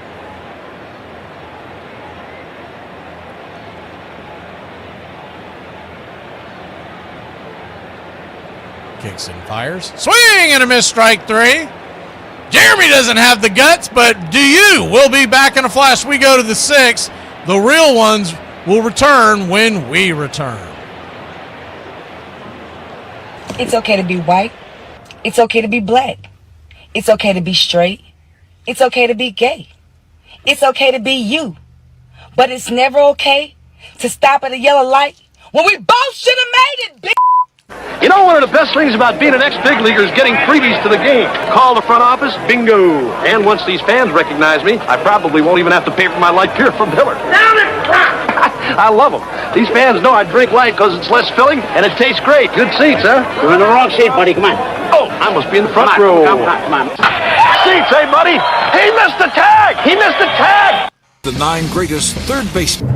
No position in baseball sizzles quite like the hot corner. So let's meet the best third baseman of all time, beginning with number 9. During a 5-year stretch starting in 1910, the Philadelphia Athletics captured 4 pennants and won 3 World Series. The A's in 1910 to 14 were one of the greatest teams in baseball history. The infielders on this team, one of baseball's first modern-era dynasties, were so good they were called the $100,000 infield. Manning third in this pricey unit was Frank Home Run Baker, who from 1911 through 14 was among the most feared power hitters in baseball. During those 4 seasons, he led the league in home runs. He led the league in RBI. He was 4th in total bases. He was 5th in times reaching base. And for good measure, he was also 7th in stolen bases. He was a power guy in an era that didn't really favor power. He became known as Home Run Baker not because of his continuing accomplishments, but for 2 swings of the bat in the 1911 World Series, when he hit home runs in successive games against Rube Marquardt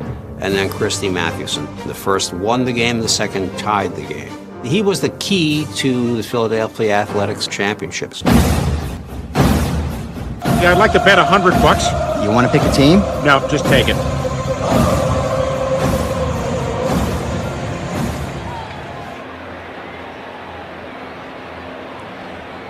Braves trail by 5. And Perez will come on for Peralta, so good news there. Get into the Mets bullpen, you got a shot.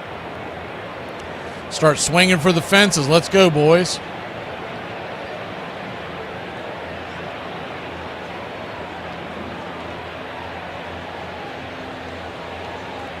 Matt Olson, the batter, first pitch.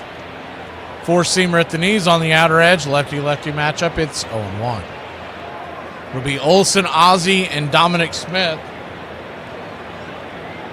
Riley, if anybody gets aboard, the 0-1. Outside wide, 1.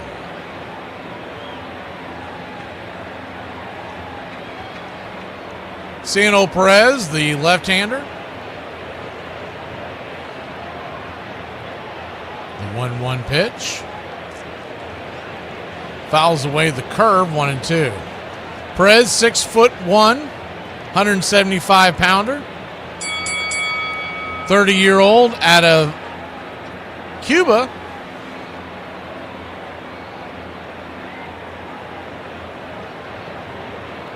And he's been with Houston, Cincinnati, Baltimore, and the Mets. The 1-2 taps it foul off the plate. Started the season with Washington, if his name sounds familiar.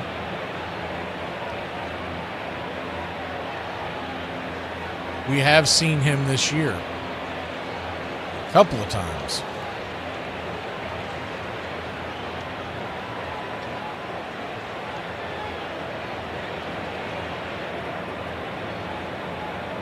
The 1-2 to Olson. Swing, rifles it foul, back out of play. We saw him on Friday night. And he made a couple appearances back in mid-April against Atlanta. The 1-2 pitch, swing, bangs it down the first base line. We'll do it again.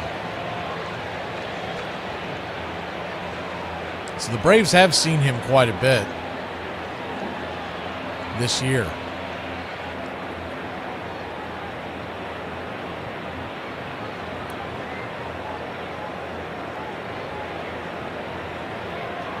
The 1-2. Swing, fouls it away.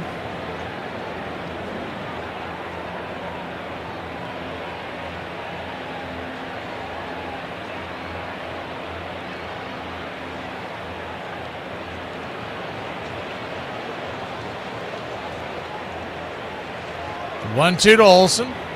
In the dirt, 2-2. He's making him work here. This will be pitch number 9 of the at-bat. Start the inning.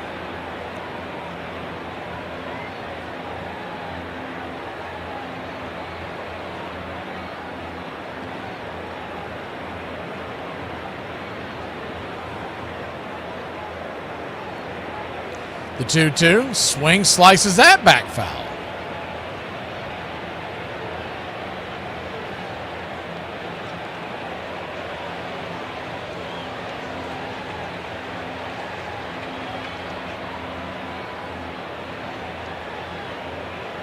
2-2 count, lefty-lefty matchup, infield back and to the right. The pitch. Down and away, 3-2. So pitch number 11 of the at-bat coming in. The payoff pitch. Swing, lifts it high into center field and underneath it, making the catch for out number 1. Made him work but couldn't get aboard. We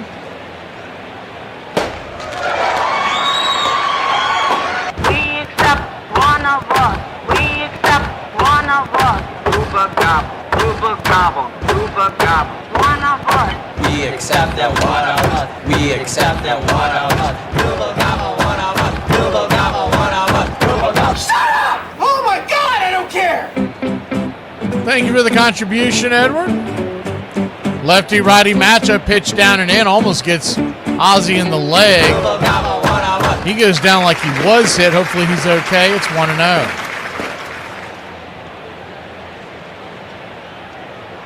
The 1-0.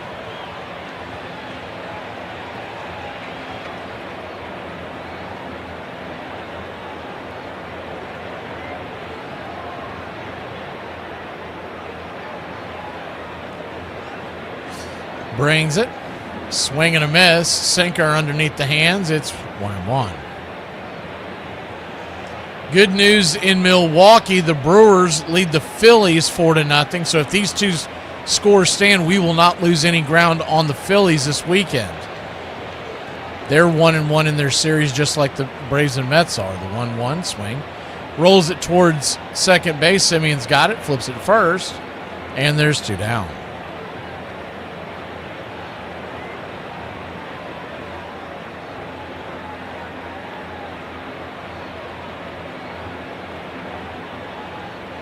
Two up, 2 down.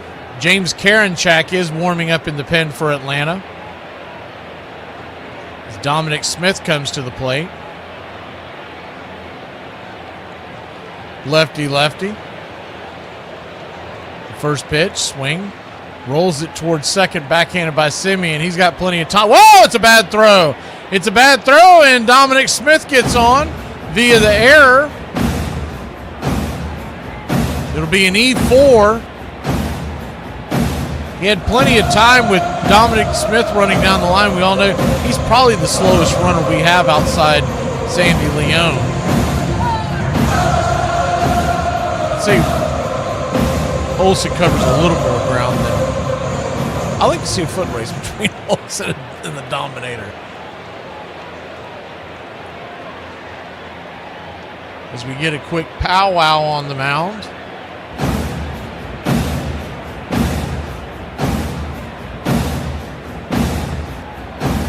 Justin Willard, the pitching coach. You wonder why the Mets are struggling this year, especially offensively. Their pitching coach, not the pitching coach, excuse me, their hitting coach is none other than Troy Snitker. Yes, that Snitker. He's the son of ex-Braves manager.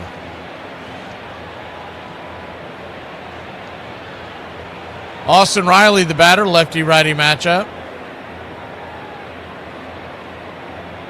First pitch to Austin. Down and away for a ball. It's 1-0, went with the sinker. You would think Brian's probably at this series in New York to see his son and whatnot, the 1-0. Inside, ball goes to the backstop, ricochets off the umpire, and Dominic Smith will make it up to second base. Wild pitch by Perez. Now a base hit. You cut this game to 4.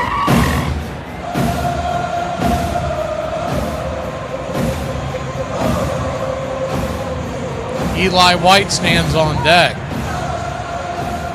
If Riley can work his way aboard, you like your chances with Eli at the plate versus this guy. The 2-0. Inside, ball 3-0.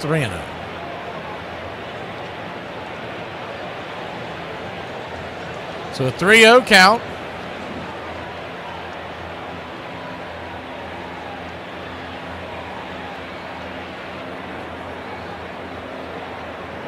Fastball just touches the inside track, 3-1.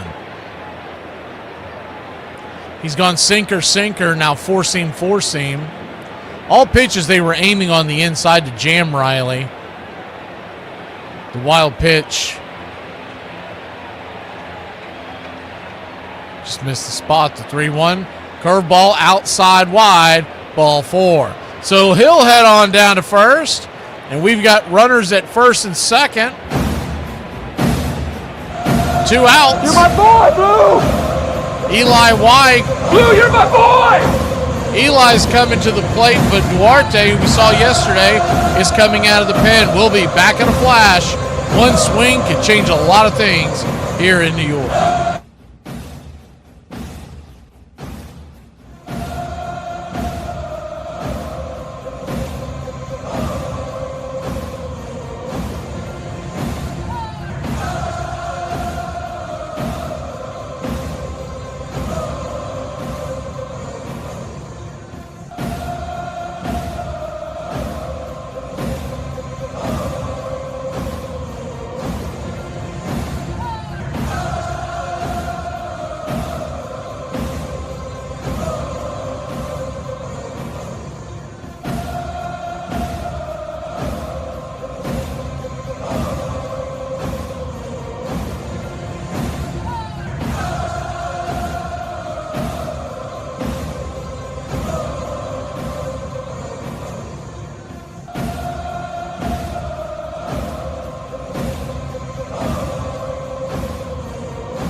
Six to 1 your score, and Rowdy Tellez.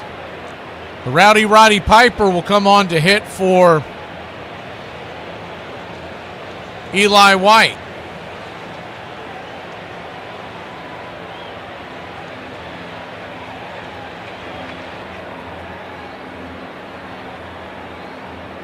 Yastrzemski on deck. First pitch on the way in the dirt. The ball gets away. That goes to the backstop. That goes way down to the backstop. Dominic Smith's taking a wide turn. If he had any speed at all, he's coming home. But he'll stop at third. Probably a wise decision by the Dominator. He just doesn't have the wheels. I think he probably makes it, though. But you can understand trailing by 5, they're being... Ball was very close to going into the dugout, and if it did, it would have scored the run. So the 1-0 to Rowdy. Roddy Piper digging in the pitch. Upstairs, change up for a strike. It's 1-1. A single now would cut this lead to just a 3-run game. 1-1.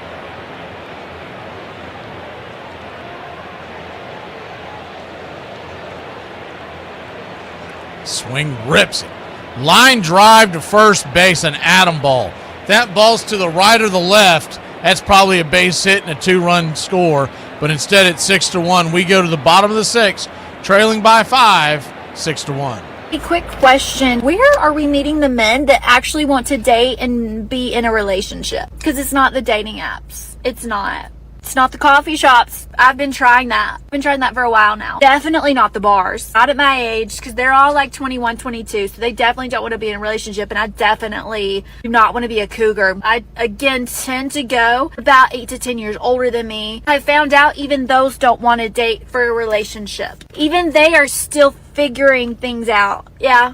They are. So where are we meeting the ones that want to date and be in a relationship? That want to date to eventually get into a relationship? That are dating to see if we're compatible for a relationship, not other things. No. I need to know because I have yet to find them. And I've been looking, so maybe I should stop looking. I don't know. But if you know, please let me know. Help your girl out. I just came out of the Yankee clubhouse.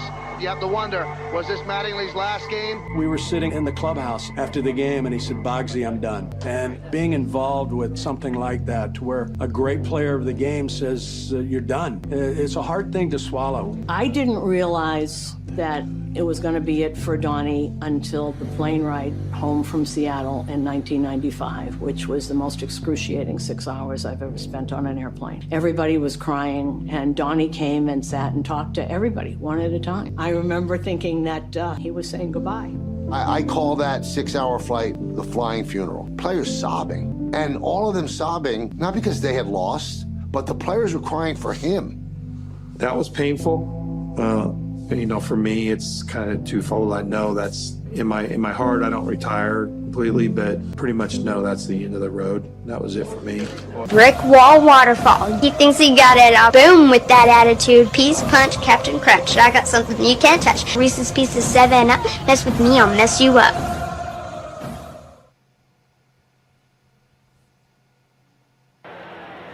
Six to 1, your score. Bottom of the sixth inning. Bo Bichette leads us all. Karinchak to the bump.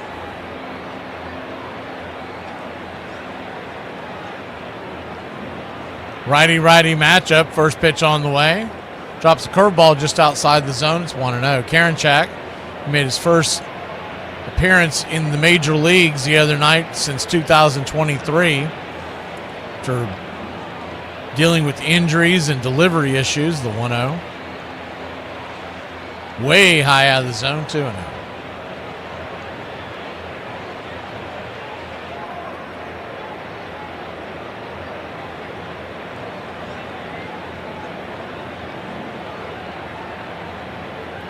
The 2-0 swing fouls the four-seamer deep and out of play over the right field side.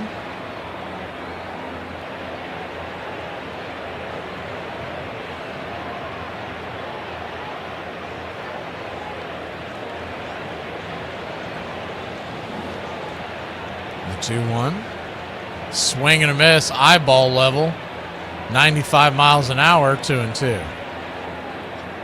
You got to wonder, where did Bo think he was going to hit that if he touched that ball? That ball was up around his retinas. The 2-2 inside. Another pitch way out of the zone. This time he held back because it almost got him. Full count.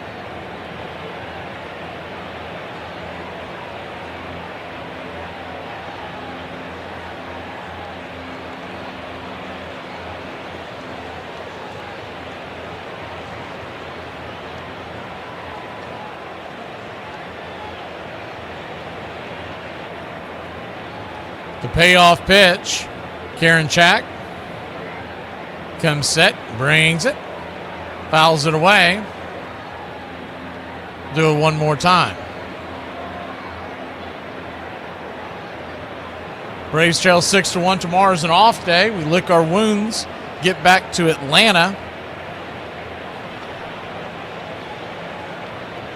Be a disappointing road trip if we do drop this one. We'll still be miles in front in first place, but it will be as the 3-2 swing and a miss. Strike three. Got him to chase another high one, 96 miles an hour, and there's one down. 5 of those pitches were well out of the zone. They might have found the kryptonite of old Bo Bichette. He must chase him high. Juan Soto, much more discerning eye, stands at the plate. 1 for 2 on the day, batting .289. First pitch, high and out of the zone, 1-0.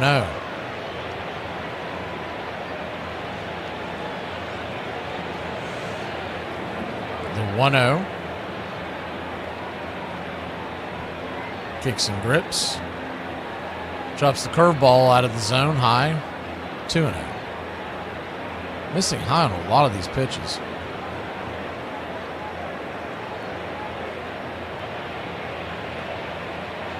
The 2-0 count. Just got the top of the zone with that curveball, 2-1. His main struggle down on the farm has been his control. He's walked a ton of batters, but recently looked like he had straightened it up. The 2-1. Swing and a miss. Four-seam fastball. 2-2.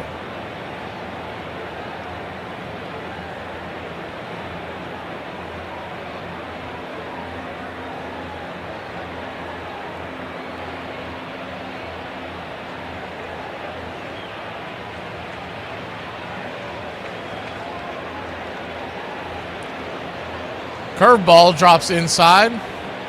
Good take there by Soto. Full count.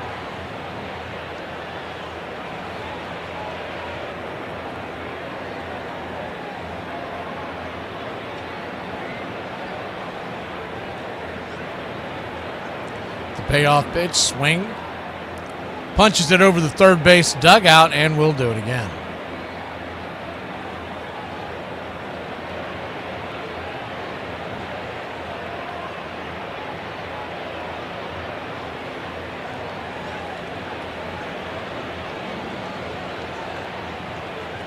The payoff pitch misses high, ball 4. So he'll stroll down to first. 1 on, 1 out.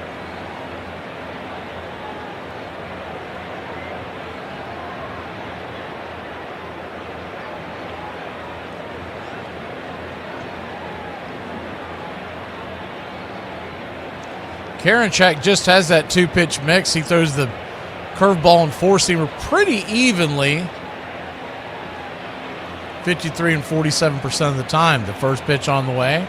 High and out of the zone. Four-seamer, 96 miles an hour. Young takes it to a 1-0. Righty-lefty, the 1-0.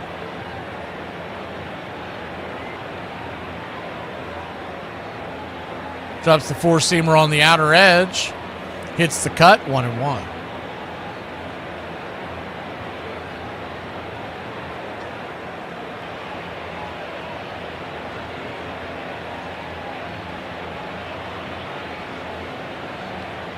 The 1-1, swing and a miss. Blew it right by him, 1-2. Double play would get you out of the jam, but you'd love to see a strikeout here from Karinchak.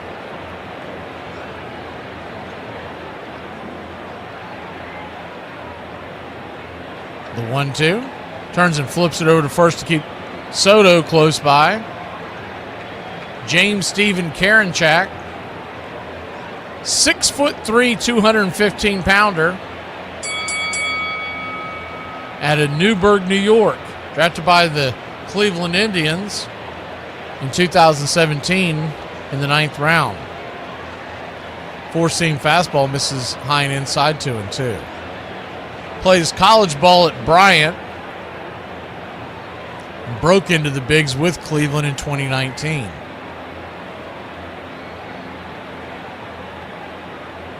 He was an elite reliever at one point, the 2-2, and the throw comes down to second, and smoke him if you got him. Sandy Leon got him. 2 down. Mendoza looking to see if he wants to challenge that. No way he wants to challenge it. Mateo, who has come in to play short as they put Dubon back into the outfield after the pinch hit by Tellez, makes a perfect tag on that one.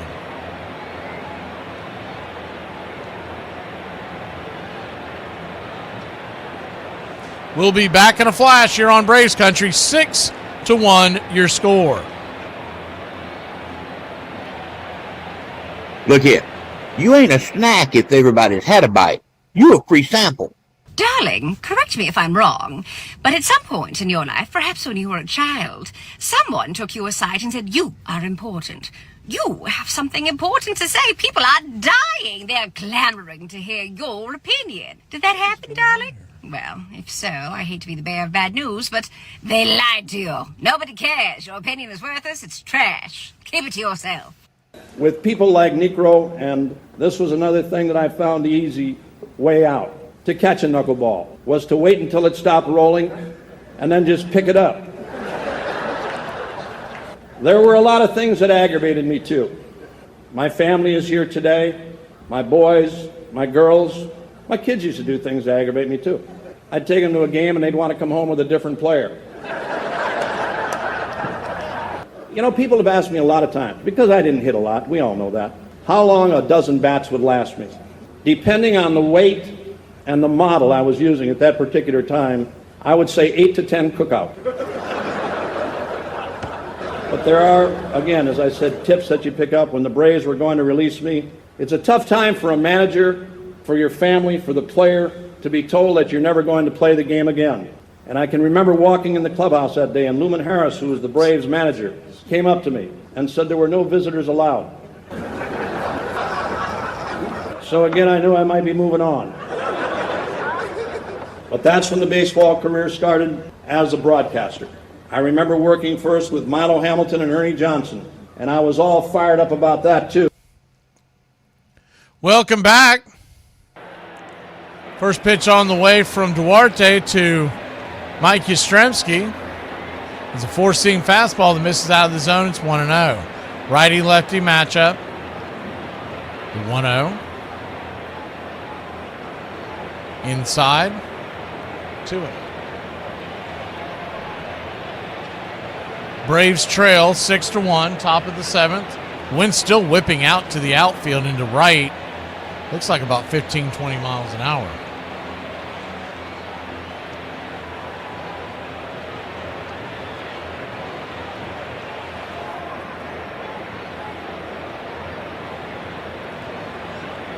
The 3-0. Down and in. Ball 4. So he'll head on down to first.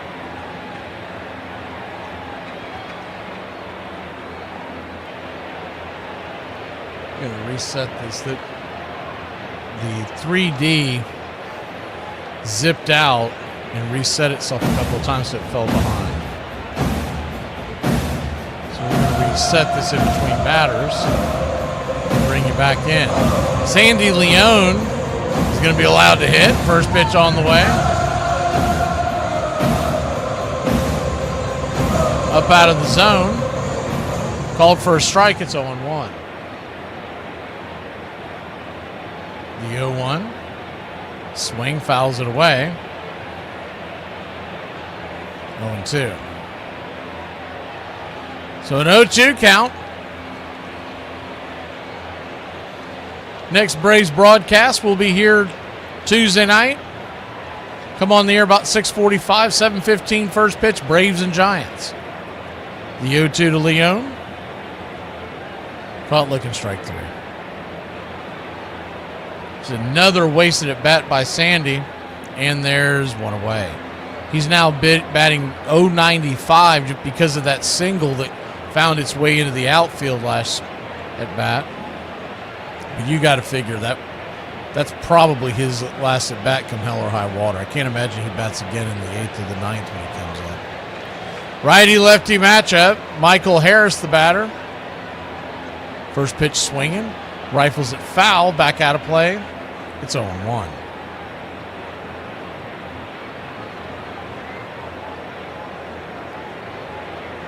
The 0-1. Infield back into the right.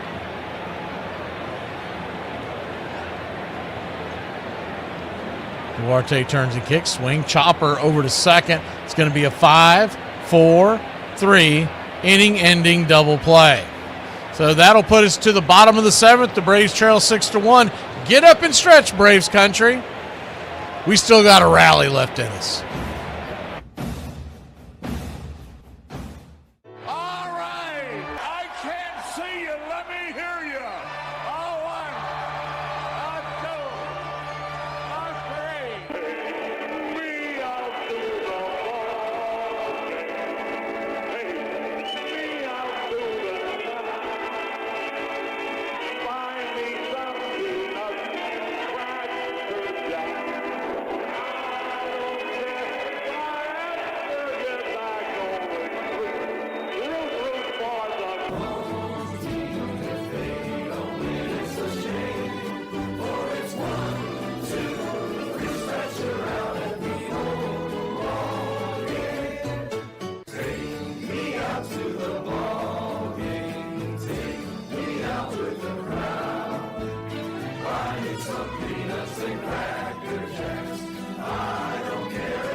6-1 your score. We go to the bottom of the 7th. Braves trail. That's the bad news. The good news is we'll have the heart of the order due up in the 8th.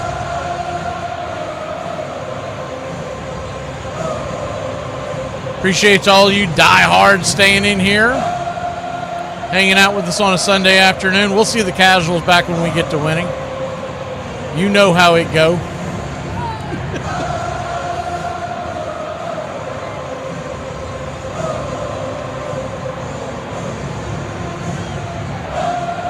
Pretty good Hall of Fame class for 2026. You got Beltran, Andrew Jones, and of course Jeff Kent. Jeff Kent is so overdue. Ronaldo Lopez is going to come on for your Atlanta Braves here in the 7th inning. They hope to get a couple innings at him, I would think. Comes in with a 4.06 ERA.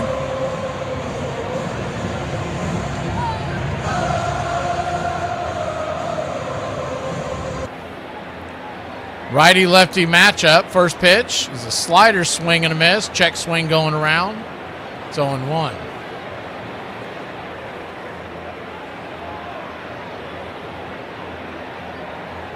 The 0-1 swing, chops it on the ground, over to first. Matt Olson has it, and he'll flip it to Raylo. One away. Marcus Semien, who homered his last time up, standing in. Right-handed veteran.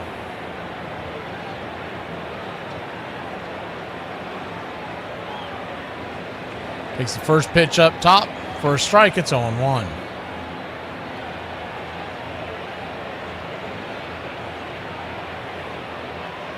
The 0-1.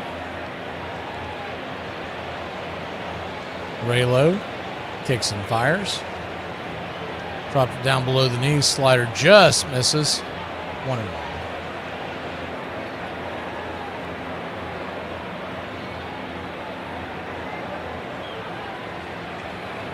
The 1-1. Slider in the dirt. Ball 2, 2-1.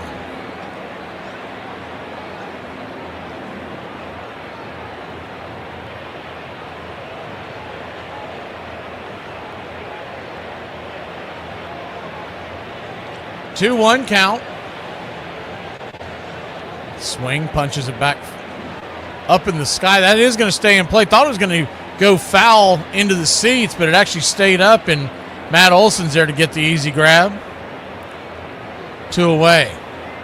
Milwaukee still leads Philadelphia. It's 4-0 in the 7th.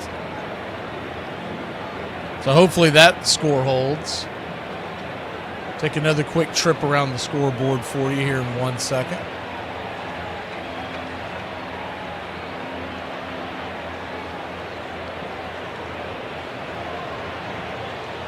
Pitch on the way to Beatty. Four-seam fastball misses out of the zone. It's 1-0. 1-0. In the dirt. 2-0.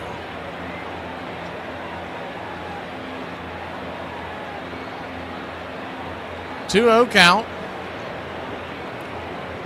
In Baltimore, Maryland, the Padres lead the Orioles 4-2 in the 8th. Yankees and Blue Jays are knotted up at 3 heading to the bottom of the 7th. The 2-0. Way outside the zone. 3-0. Diamondbacks 4-3 lead over the Reds in the 8th inning in Cincinnati. The Royals 4-0 over the Astros in the 7th. In Kansas City, Missouri. The 3-0 right there at the knees, 3-1. They're in Minneapolis, and the Cardinals have a 3-2 lead over the Twins, while the White Sox on the south side are pounding the Dodgers 6-1 as well. They're in the bottom of the 6th. 3-1 fouled away, full count. Dodgers led that game 1-0 for the longest time. They must have scored all those runs in a hurry. They did. They put up 6 runs in the bottom of the 6th inning. The payoff pitch. Outside wide. Ball 4. So he'll head to first with 2 outs.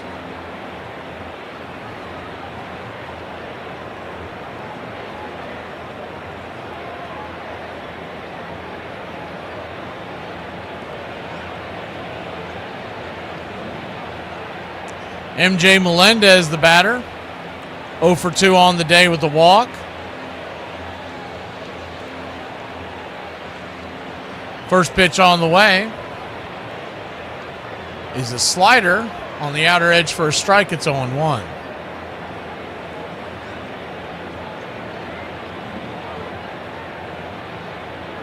The 0-1.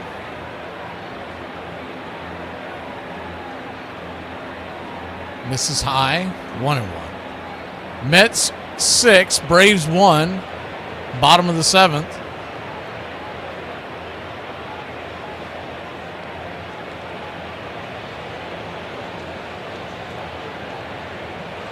The 1-1 outside wide, down and away, four-seam fastball, 2-1.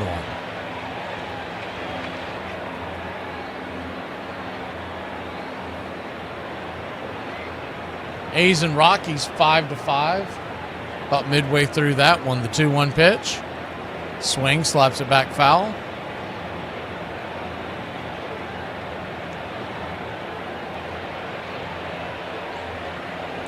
And the Reds have been on one too. Them and the Pirates have lost 7 of their last 10. It's like I always say at the beginning of the year, until someone tells me they can beat the Brewers, I'm taking them to win the division. They're starting to creep away from everybody. 2-2 in the dirt, 3-2. They have a 4-game lead on St. Louis.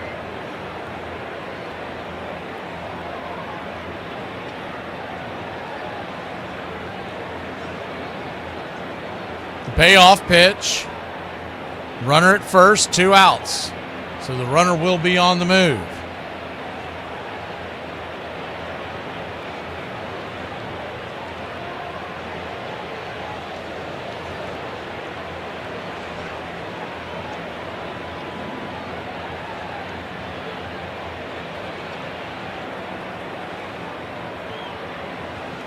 Melendez steps out of the box. And the payoff pitch, nowhere near the zone, down and in, ball 4. He heads to second, and there's 2 on and 2 out. Raylo continues to struggle with command.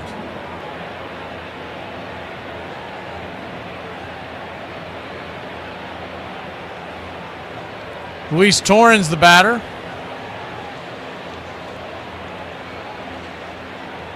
Number 9 hitter for the Mets. He's 0 for 3 today.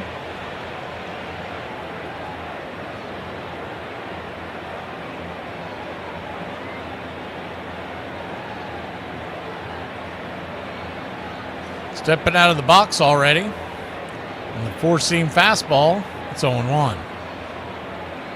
The 0-1. Swing, rifles it down the line, foul. Touch behind that four-seamer, it's 0-2.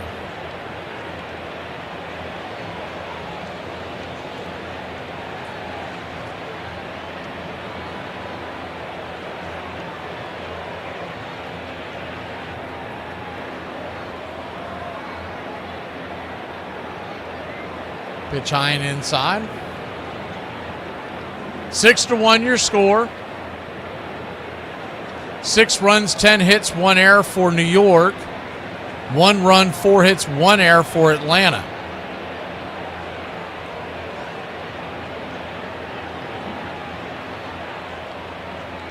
Pitch is fouled straight back. It's 1-2.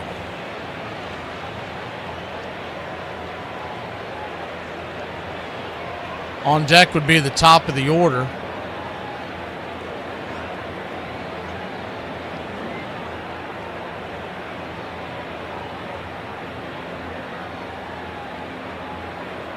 The 1-2. Punches that back foul, and we'll do it again.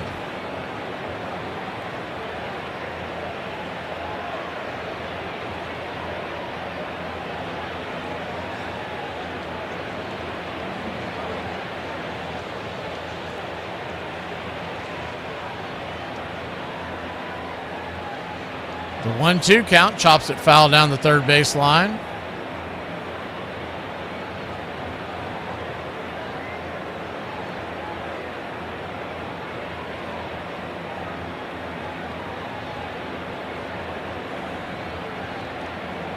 Two on, 2 out. A 1-2 count. Pitch on the way, swing and a miss, strike 3, and that'll end the inning. We'll go to the 8th, trailing 6-1 here in Braves country. 106 miles from Chicago. We've got a full tank of gas, half a pack of cigarettes. It's dark, and we're wearing sunglasses. Hit it. I have come here to chew bubblegum and kick ass. And I'm all out of bubblegum. It's happy hour. When wins become losses And losses become wins. You guys going to happy hour? I'll come for a couple. Just a couple, though. Not like last time. I need a drink. When buying a beer, buying only one beer can cause a misalignment in your spine due to the uneven weight distribution. This can cause unnecessary back pain and potential spine issues. To prevent this, carry 2 beers, ensuring your body is balanced and proper health maintained. Afternoon, everybody. Put my pants on, one leg at a time. Does Barry Manilow know that you raid his wardrobe? Guess what? I got a fever, and the only prescription. Ladies and gentlemen, we interrupt our program of dance music to bring you a special bulletin from the Intercontinental Radio News. You're in Braves country. Drink a beer. They're making it laws where you can't drink when you want to. This stinks! Pretty soon we're going to be calling this country. This is total BS! Oh, yeah. For me and the Lord, you gotta understand it. We're on a mission from God. I'm on the radio every day!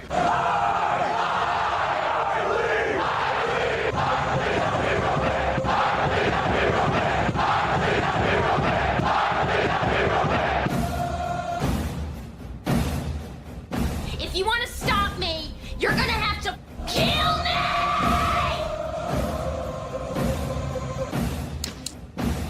And you, music lover, you're next.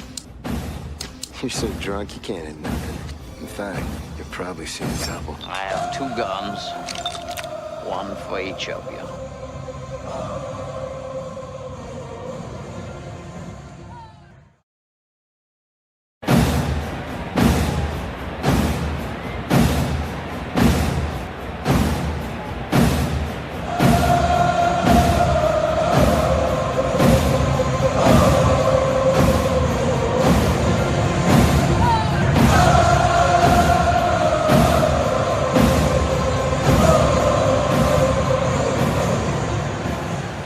Back to work is Duarte. He'll fire the first pitch in, sinker. To Mauricio Dubon, it's 0-1.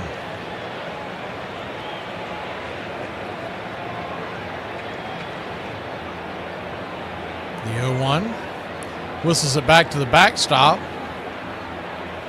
0-2.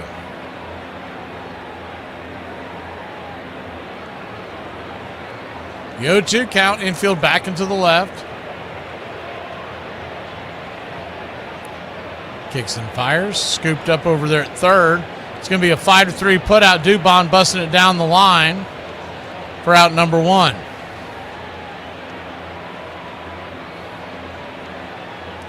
Good play there by Beatty. Had to charge it in a hurry.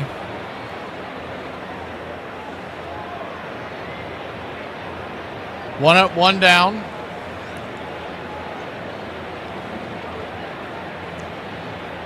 Matt Olson will come to the plate.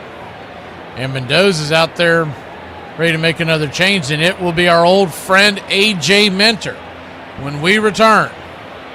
A.J. Minter, who's looked pretty good so far, comes in for the Mets versus the Braves.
Lefty-lefty matchup, Olsen versus Minter. And the first pitch is upstairs for a strike. It's 0-1. The 0-1. Kicks and fires, swing and a miss. 0-2.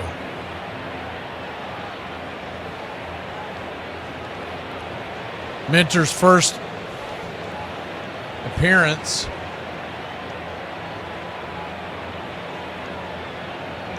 against the Atlanta Braves.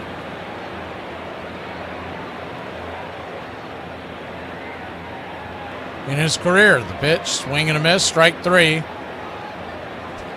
2 down. Minter on the second year of a 2-year deal, so he'll most likely be moved at the deadline. He's yet to give an earned run up.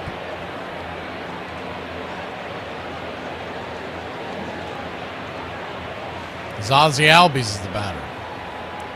Lefty-righty matchup. First pitch swinging. Hits it hard on the ground over to third, but a nice sliding stop over there by Beatty. Flips it to first, and that'll end the inning. We go to the bottom of the ninth. Atlanta Braves trail 6-1. Mets grab the bats when we return. And an Uber just goes flying by me at like 50, almost hit me. You're so good at telling stories, so concise. I wish it did hit you.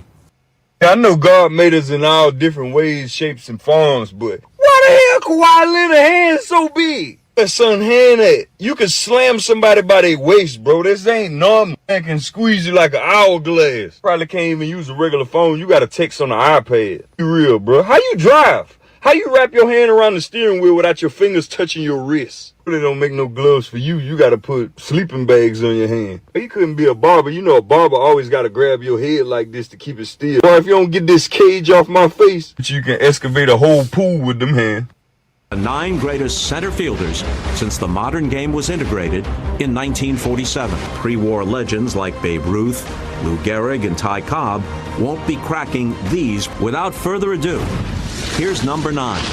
In center field, number 34, Kirby Puckett. Was probably one of the most popular players in his home city of anybody in the modern history of the game. Provided that sort of intangible effervescence that made you want to watch him. This little guy, this pudgy guy, this guy looked like maybe built like a beer keg. He had that short, squatty body, looked like a fire hydrant. He looked like a little bowling ball, but man, could he get everything done that needed to be done. Having that 5'8" body jump over fences and rob opposing players of the home runs. And he did that numerous times. Oh, my goodness. Glaucoma ended Kirby's career when he was just 35. Pride and integrity. Just don't take it for granted because you never know. Tomorrow's not promised to any of us. Although a stroke took Kirby's life while he was still in his 40s, he's remembered as a player in his prime. I love you all. Thank you. I hate it when people assume things about me that aren't true. Like, because I'm pretty, I'm stuck up. I'm just like, shut up, troll. Why am I even talking to you?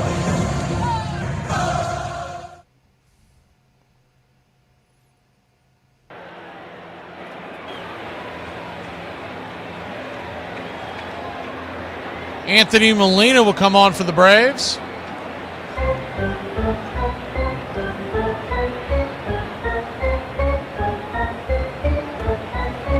Righty-lefty matchup. First pitch from Molina. To the top of the order, the New York Metropolitans is a four-seam fastball to Carson Benj. It's 1-0.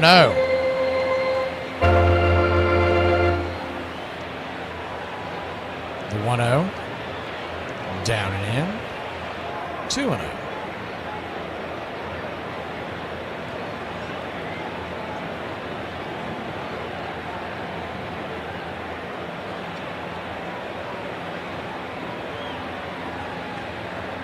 The 2-0 count. Grabs the outer track for a strike, 2-1. Braves trail 6-1, bottom of the 8th. The 2-1 from Molina, swing. Punches it towards center field, and it's down for a base hit. And it's a leadoff single for the Mets.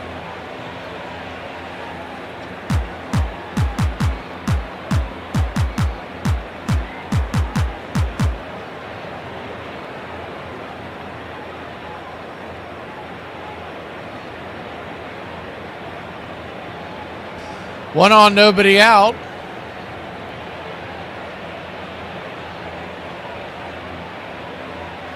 Bo Bichette, the batter. He's 1 for 4 on the day with the run scored. First pitch. Punches it foul.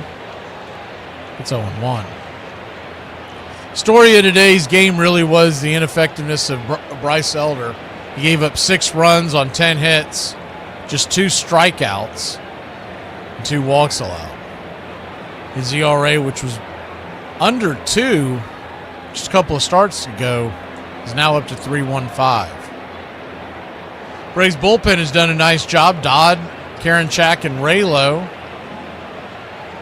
kept the Mets at bay. Molina now trying to do the same. The 0-2. Curveball in the dirt, 1-2.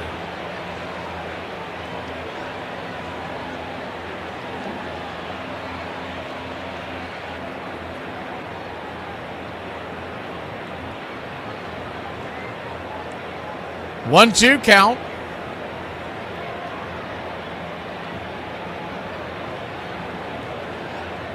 Brings it. Swing, punches it back foul, and we'll do it again.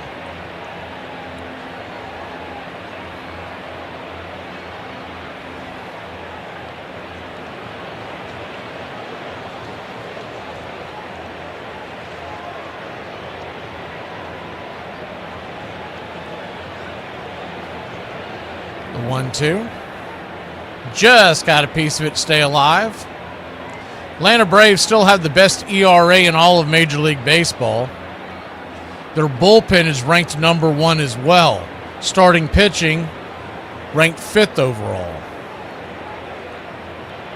Top 10 in Ks per 9 and walks per 9. The 1-2 misses, curveball in the dirt, 2-2.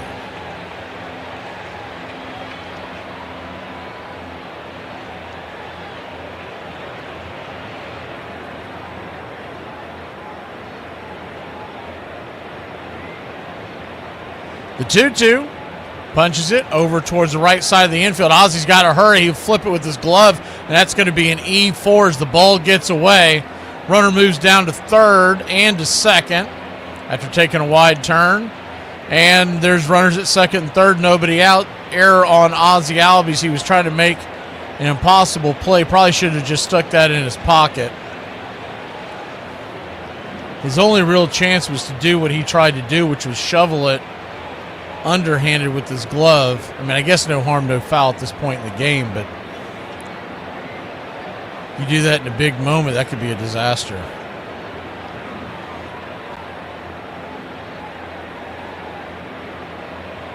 So 2 on, nobody out. Will be an infield single, I would think, and an E4. Pitch down and away to Juan Soto, misses for a ball. It's 1-0.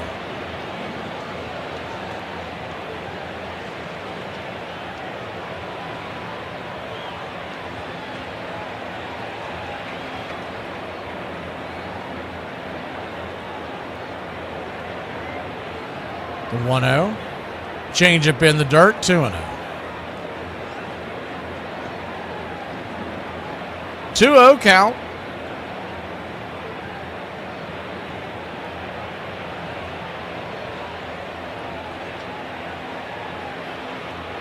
Another ball misses, change up. So he's worked the count to 3-0. And standing on deck is Young.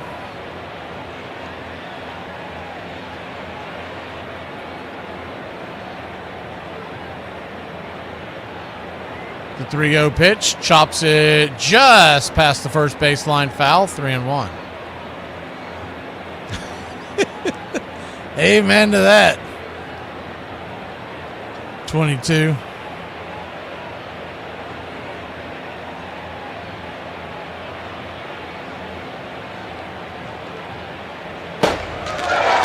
The 3-1 pitch, swing. Drops it into center field. That's down for a base hit. And the Mets will score 2. It's an 2 RBI single for Soto. And 8-1 your score.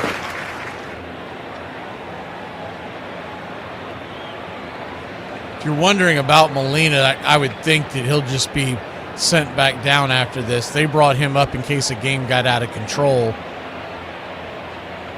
You might see some other moves outside of course, dropping a catcher for Drake Baldwin. As the first pitch swinging, it's going to be a soft line drive out over to Ozzie Albies. L4 in your scorecard, and there's one away.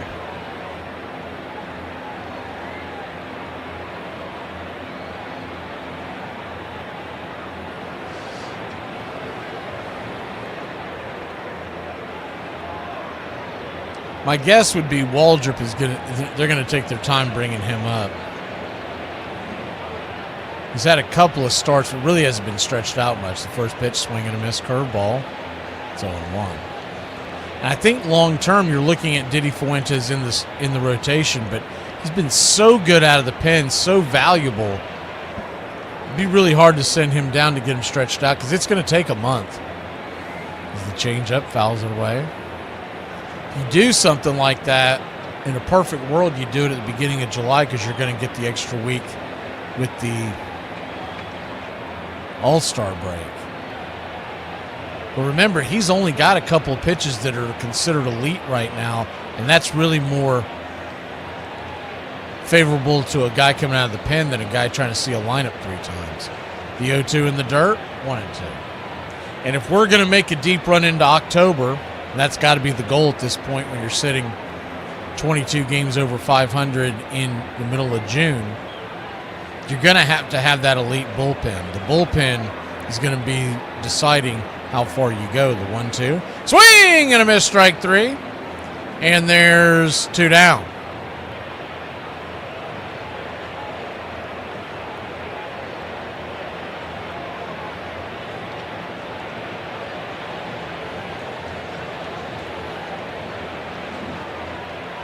Two up, 2 down. Marcus Semien, the batter.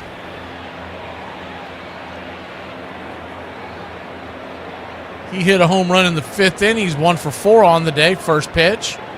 Slider at the knees. It's 0-1. Semien questioning it, but he is going to challenge it. It didn't look like he tapped his helmet.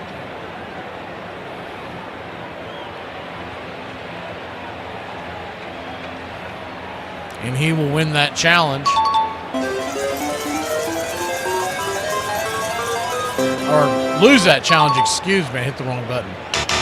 Wrong, wrong, wrong, wrong, wrong, wrong, it's wrong, 0-1. wrong. You're wrong. The 0-1 changeup misses inside. 1-1. 1-1 count. Not that it will most likely mean anything, but that was the Mets' last challenge. It was a bad challenge, up 8-1 on the first pitch of it at bat. 1-1 down and in, 2-1. You just eat that even if you think it's a strike and move on because you never know. The game gets on the line later in the game. Let's say the Braves make a run in the top of the 9th and you really needed a challenge. They're gone.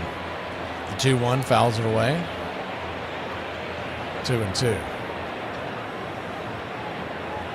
Put it in football terms for it, it's like a guy calling a timeout in the early part of the 3rd quarter because he wants to tie his shoe. The 2-2. Swing, chopper down the line, foul. Do it again. Next thing you know, you're in the 4th with 2 minutes left, and you've got no way to stop the clock, and everybody's staring at that dude with the shoe. 2-2 count. Braves trail 8-1. The pitch, inside, full count.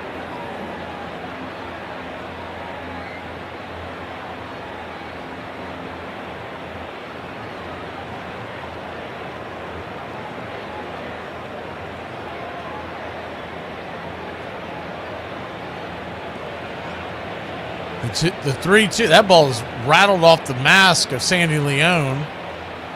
Appears to be okay. Runner at first will be on the move once again with 2 outs and a full count. Milwaukee 4-0 over Philadelphia. They're in the bottom of the 8th now, so 3 defensive outs to get through that. And if you missed the news earlier, the Miz will pitch in the Braves series. The 3-2 caught looking, strike 3, top of the zone, and that'll end the inning. We'll go to the top of the ninth, needing a big-time rally here in Braves country. We're a team. One person struggles, we all struggle. One player triumphs, we all triumph. Well, since when are you the quitting kind? I don't know. I just don't see the point anymore. Want to talk about our opponent? In this lifetime, you don't have to prove nothing to nobody except yourself. They're bigger, faster, stronger, and on paper, they're just better, and they know it too. But I want to tell you something that they don't know. They don't know your heart. I do. I've seen it. You have shown it to me. You have shown yourselves just exactly who you are. When you take that field, you've got to lay that heart on the line.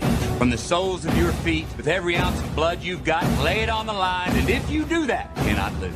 We cannot be defeated. How you play today, from this moment on, is how you will be remembered. Hey! What's this lying around? Well, what are we supposed to do, you moron? What? Over? Did you say over? Where's the spirit? Where's the guts? Huh? Oh, we're afraid to go with you. We might get in trouble. Well, just kick my from now on! Not me! I'm not gonna take this! This is your opportunity to rise from these ashes and grab glory. Nothing is over until we decide it is! Was it over when the Germans bombed Pearl Harbor? Hell no! And it ain't over now! Because when the going gets tough, the tough get going! Who's with me? Could fight him with conventional weapons. That could take years. I think we have to go all out. Want to talk about our opponent? He's a dead man! This situation absolutely requires our opponent. Dead! A really futile and stupid gesture be done on somebody's part. Our opponent. Dead! We're just the guys to do it. Let's go! Go! Don't give up. Don't ever give up. Excuse me. Gotta take my first step toward the Hall of Fame. And this crowd's back into it now. Personally, I think we got hosed on that call.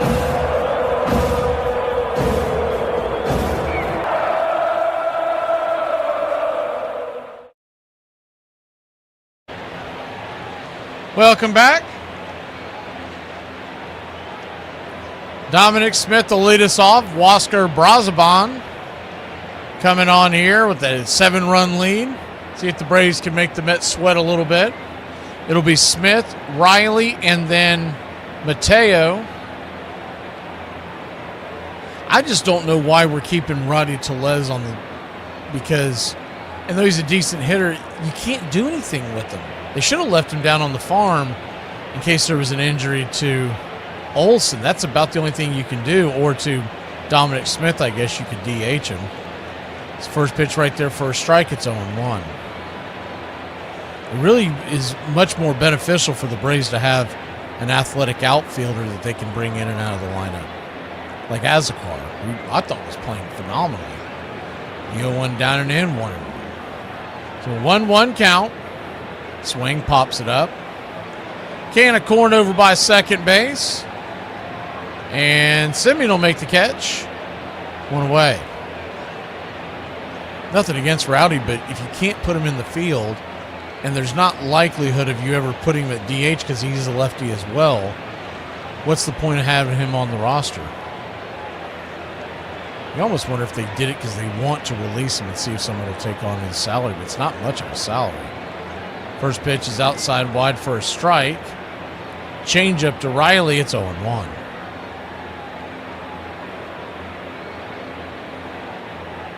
The 0-1 swing, blast high and deep into right center field, but it's going to die at the track for a loud out number 2. The wind might have knocked that down. It's blowing the opposite end. It looked like it had a chance to at least get off the wall, but it ran into a stone wall of wind, and there's 2 down. That'll bring Jorge Mateo to the plate. Mateo batting .290 on the year, 4 home runs.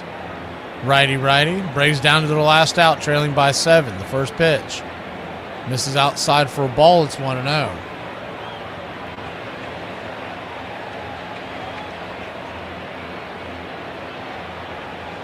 The 1-0 swing, punches it foul. First base side dugout, and gonna run up against the wall trying to make the catch as Torrens, but he just be a step or 2 behind, and it's 1-1.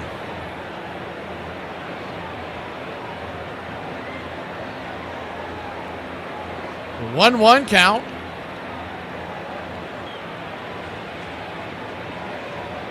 Phillies still trailing Milwaukee 4-0 in the bottom of the 8th, so good news on that front. The 1-1 to Mateo. Swing, chops it foul, and the Braves are down to the last out. The ball smacks up against the tarps down the third base line. We'll see those Brewers that have on track to take the series from the Phillies. We'll see them next weekend in Atlanta. Next up for Atlanta, though, the Giants. The 1-2, swing, punches it back foul, and we'll do it again. Couple of doubleheaders on the way this week. We've got on Wednesday, Rays and Dodgers. That'll be followed very tightly behind with the Braves-Giants game. It's a 3:08 start and a 7:15 start, so we'll have just enough time to squeeze that one in. They weren't playing that out in California where it rarely rains. We wouldn't even attempt it, but we haven't done the Rays at all this year. We wanted to bring you Tampa Bay this week. And then the Cubs are back home, so Wrigley Friday back in play. The 1-2, down and away, 2-2.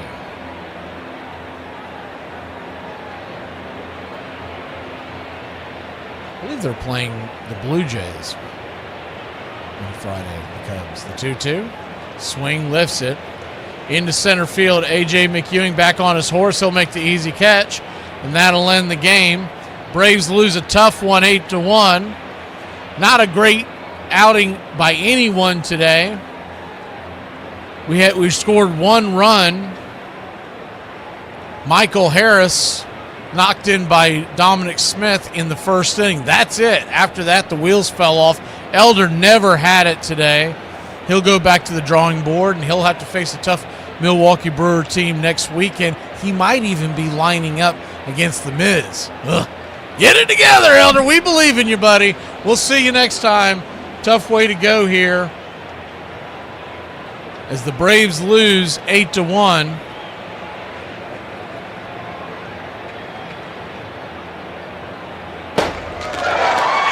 And a special thanks to our MVPs. Rich, appreciate you. And Edward Spry gets the MVP nod of the day.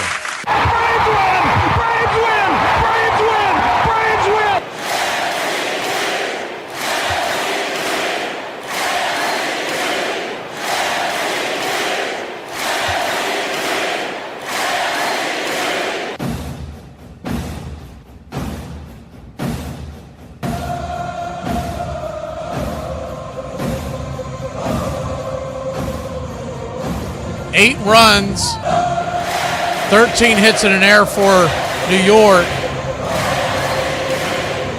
1 run, 4 hits, 3 of them all in the first inning. The only run in the first inning as well, and 2 errors. I think the Braves are just ready to get back on the plane, let's be honest. Y'all have a great Monday off, Braves country. We'll see you Tuesday night.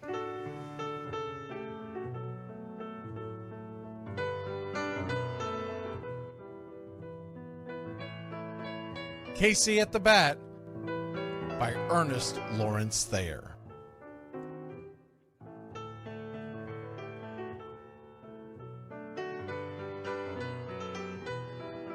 The outlook wasn't brilliant for the Mudville Nine that day. The score stood 4-2, but with 1 inning more to play. And when Cooney died at first and Barrows did the same, a pall-like silence fell upon the patrons of the game. A straggling few got up to go in deep despair. The rest clung to the hope which springs eternal in the human breast. They thought, if only Casey could but get a whack at that, we'd put up even money now with Casey at the bat. But Flynn preceded Casey, as did Jimmy Blake, and the former was a hoodoo, while the latter was a cake. So upon that stricken multitude, grim, melancholy sat, for there seemed but little chance of Casey getting to the bat. But Flynn let drive a single, to the wonderment of all, and Blake, the much despised, tore the cover off the ball. And when the dust had lifted and men saw what had occurred, there was Jimmy safe at second and Flynn a hugging third. Then from 5,000 throats and more rose a lusty yell. It rumbled through the valley, it rattled in the dell. It pounded on the mountain and recoiled upon the flat, for Casey, mighty Casey, was advancing to the bat. There was ease in Casey's manner as he stepped into his place. There was pride in Casey's bearing, and a smile lit Casey's face. And when responding to the cheers, he lightly doffed his hat. No stranger in the crowd could doubt 'twas Casey at the bat. 10,000 eyes were on him as he rubbed his hands with dirt. 5,000 tongues applauded when he wiped them on his shirt. Then while the writhing pitcher ground the ball into his hip, defiance flashed in Casey's eye, a sneer cooled Casey's lip. And now the leather-covered sphere came hurtling through the air, and Casey stood a-watching it in a haughty grandeur there. Closed by the sturdy batsman, the ball unheeded sped. That ain't my style, said Casey. Strike one, the umpire said. From the benches black with people, there went up a muffled roar, like the beating of a storm waves on a stern and distant shore. Kill him! Kill the umpire! Shouted someone on the stand, and it's likely they'd have killed him had not Casey raised his hand. With a smile of Christian charity, great Casey's visage shone. He stilled the rising tumult, he bade the game go on. He signaled to the pitcher, and once more the dun sphere flew. But Casey ignored it, and the umpire said, "Strike two!" "Fraud!" cried the maddened thousands, and echoed answered, "Fraud!" But one scornful look from Casey, and the audience was awed. They saw his face grow stern and cold. They saw his muscles strain. And they knew that Casey wouldn't let that ball go by again. The sneer is from Casey's lip. His teeth are clenched in hate. He pounds with cruel violence his bat upon the plate. And now the pitcher holds the ball. And now he lets it go. And now the air is shattered by the force of Casey's blow. Oh, somewhere in the favored land, the sun is shining bright. The band is playing somewhere, and somewhere hearts are light. And somewhere men are laughing, and somewhere children shout. But there is no joy in Mudville. Mighty Casey has struck out. Casey at the Bat, Ernest Lawrence Thayer, published June 3rd, 1888. San Francisco Examiner.